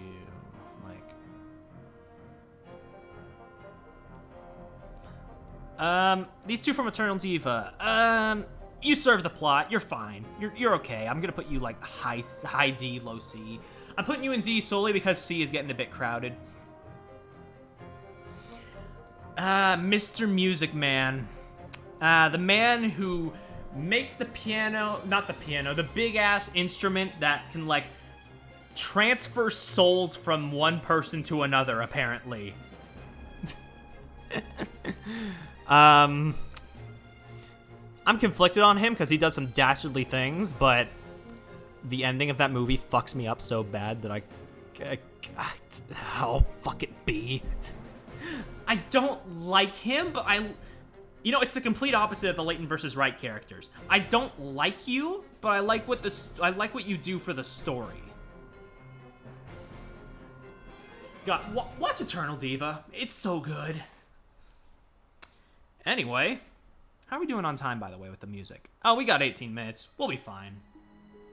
Oh, of course Eternal Diva music comes on now. Catriel. Okay, for the sake of this, I'm gonna be saying anime Catriel. S tier. She rivals the professor. She rivals the professor. She rivals the original trilogy. She rivals the original trio on her own.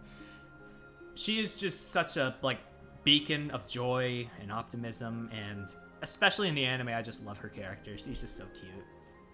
Like fuck. She gets a little one note sometimes, but how can I complain about that when she's such a, as Rubbish just said, chaotic lesbian? Fantastic. It's me, the talking dog. I like Cheryl. I like Cheryl a lot, if it wasn't obvious by how much I kept commenting about it. Not above all these characters. Like, low A, but I love him. He's such a straight man to Cat's antics.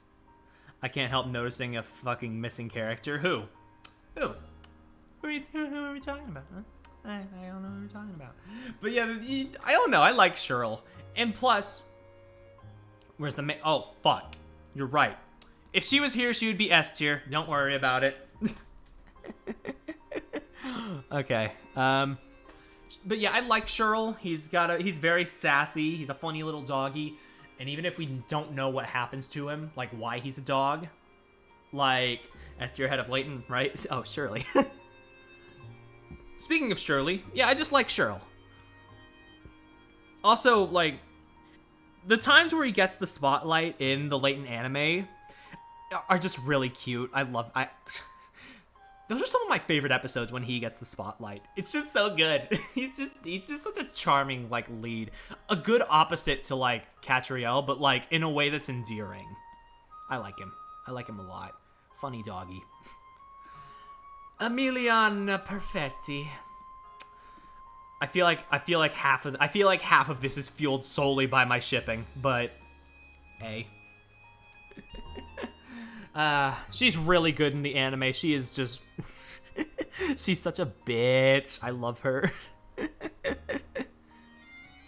She's like, no, you can't just solve all these mysteries with your gut instinct. You have to rely on data. Misunderstandings go burr. Good character. She's gay. She's also... No, yeah, she's one of the better parts of the game, too. Like, she's very down to earth. She's, like... She's good. Honestly, as much as I rag on the localization of, Leighton's Mystery Journey, I think giving her that, like, Italian flair was actually a really inspired choice. She's one of the like consistently great things that come out of that game, I think. Inspector Hastings. One of the few inspectors I can actually properly imitate the voice of. He's probably the lowest of the inspectors for me, but I still like him. He's a clumsy oaf. He's a bit of a himbo, but he's just he's really nice despite that.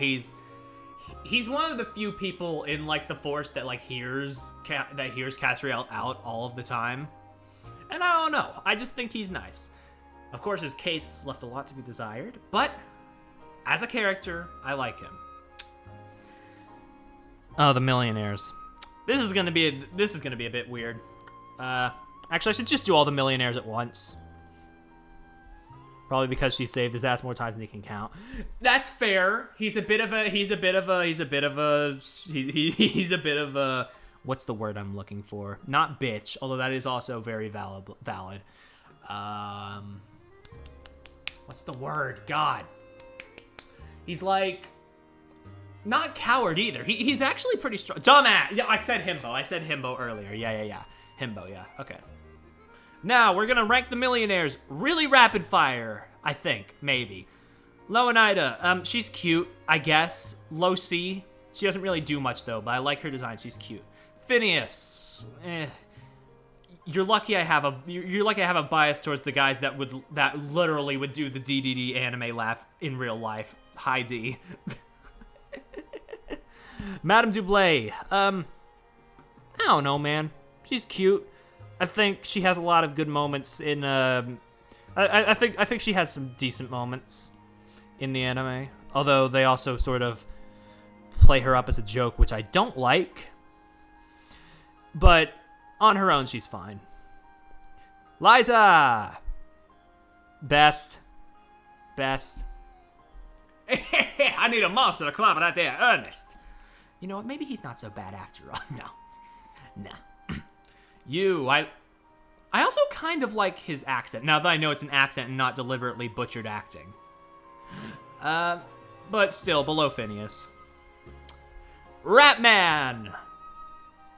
Between Pipper and, Liza. Just solely for him being Ratman. You know me and rats. I like you, but you also introduced me to the worst character in the game.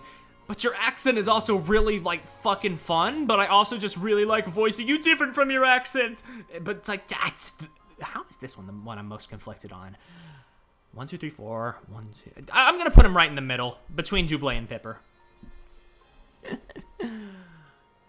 Okay. Alright, Aldebaran. Okay, I'm about to get into, like, some massive fucking, like, anime spoilers. So, I'm going to be putting an H in the chat to symbolize that I am starting a spoiler section.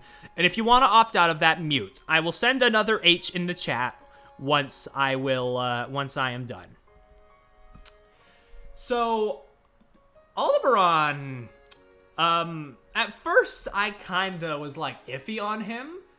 Like, oh, he's like a antithesis to Layton. He's like a master puzzle solver, but as an alternative, like, instead of like solving the crimes to like expose the indecency, sometimes, you know, he sort of lets his greed get the better of him sometimes. Damn, he's hot, and I still hate that. Yeah, but he's also very egotistical. Like, this man attempted to fucking cryogenically freeze himself into the future, basically because he thought he was the only one who could prevent a fucking, like, natural, like, disaster, basically. He thought his science was the only way, and because of that, he's just a bit of an egotist.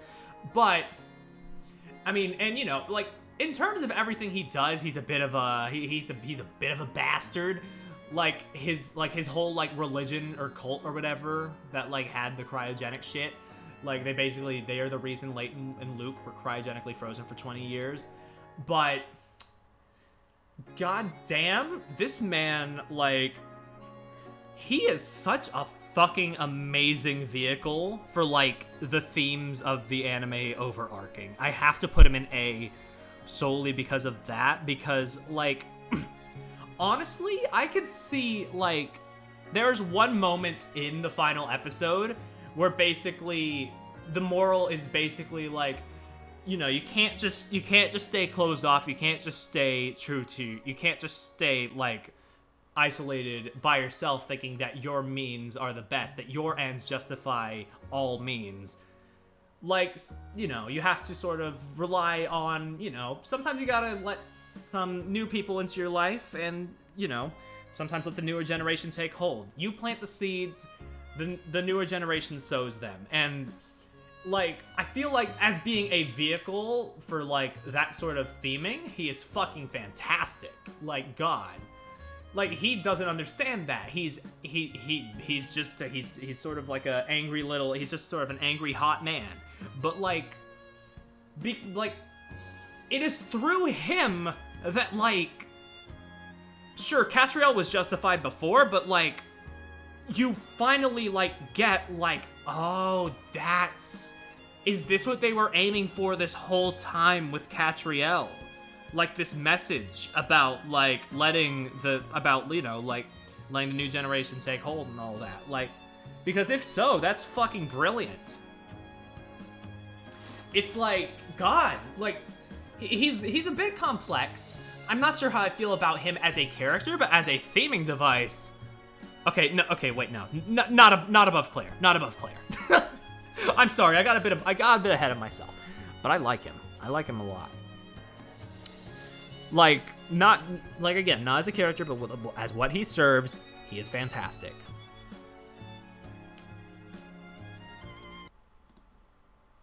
Fuck you.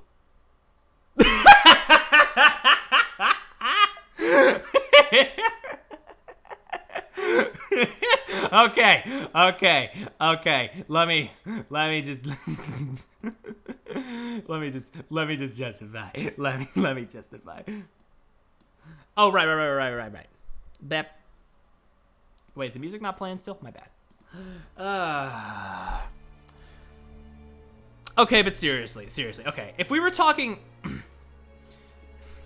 like a lower tier for fine. I didn't want to get a bit overindulgent on the tiers, but for you, I will. Honestly, if it was just anime Ernest, like, he'd be mid-D probably. But the game Ernest is such a little, like, it's just such an obsessive, clingy little bitch. I can't stand it. And the twist, like, what the fuck is that twist? It's not justified, and it comes out of nowhere. It makes me fucking laugh. What a mess. Is it suffice to say that he's like in the game at least, he is emblematic of like most of the flaws of Layton's mystery journey? Like he's pretty one note. His twist comes out of nowhere. You know? I know I've said a lot of things are quote unquote emblematic of Layton's mystery journey as a way to be deprecating to the game. But I think he is truly emblematic of the game.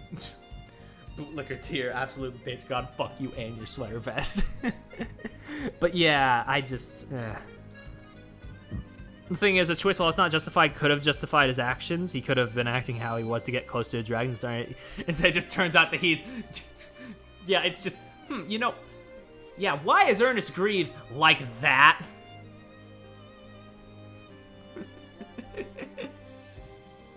No, honestly, if you want to, no, honestly, a method of torture would be drawing me as Meat Boy. But honestly, I quite like. I hesitate to say I like his. Y'all, can I make a confession? Can I make a confession real quick? Can I make a confession?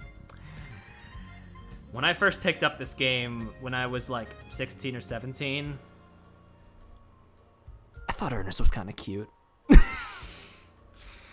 I'm sorry. When I was younger, I thought he was kind of cute. But I only played like the first 2 cases at that point, so I didn't know that that was like his entire character.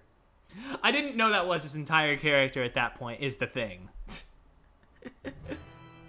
So, you know, it's like, I wasn't entirely sure at that point. But, like, you know, now I've grown, now I've seen the whole game, it's like, why are you the way you are? Honestly, every time I try to do something fun or exciting, you make it not that way. I hate so much about the things that you choose to be, Pinstripes. God, what a fucking, what a nerd. Character development. Alright, I'll give you that one, that's decent. I've seen on the anime that there are earnest simps I do not understand. How can you simp for this man? Like, I can sort of a quarter of the way get it if it's anime earnest, because again, anime earnest would be up here. Regular earnest, nah. God damn it, put the whole thing on the screen, damn you. Wait, what the fuck? I did not know that. Just to be clear, I did not know that at the time. Just so we can be perfectly fucking clear.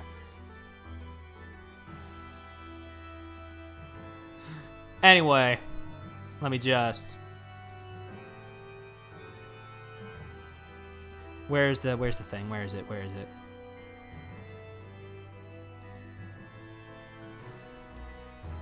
Where's the media source? I'm sorry. I'm trying to put the whole tier list on screen right now. Ernest is in college. Oh yeah, he is in college.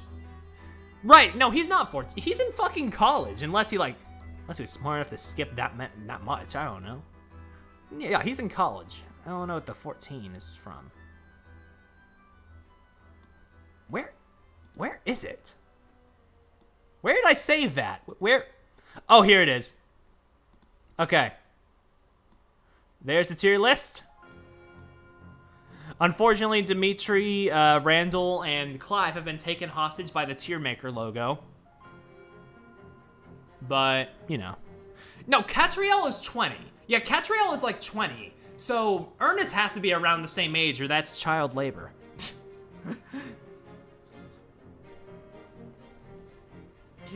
But, you know, anyway. Yeah, that's the list. Does anybody have any questions not relating to a maid?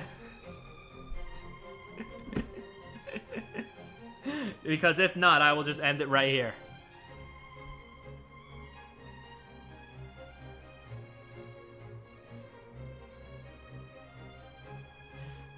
I'm disappointed Ernest here has such a nice color for such a disappointing character. If there was a darker green, I would have used it. But, you know. Hold on, I'm trying to think of something funny. Fair enough, fair enough. I'll give you a minute. Oh, I have a not maid related question, sure enough. How am I? I'm a little exhausted, all things considered. But you know, I'm happy we're finally done with the Layton retrospective. I just saw the mystery journey spoilers that Hana put in goddamn stream memes. The most oppressed group of all, gamers. No, I can't think of anything. That's fine. That's fine. But, you know, for now, I think I'm gonna go. I'm gonna dip. Thank you all for coming. Thank you all for staying. Thank you all for watching the show. And I will see you all next time with something not Layton. Thank God. I like Layton, but sheesh, that was too much.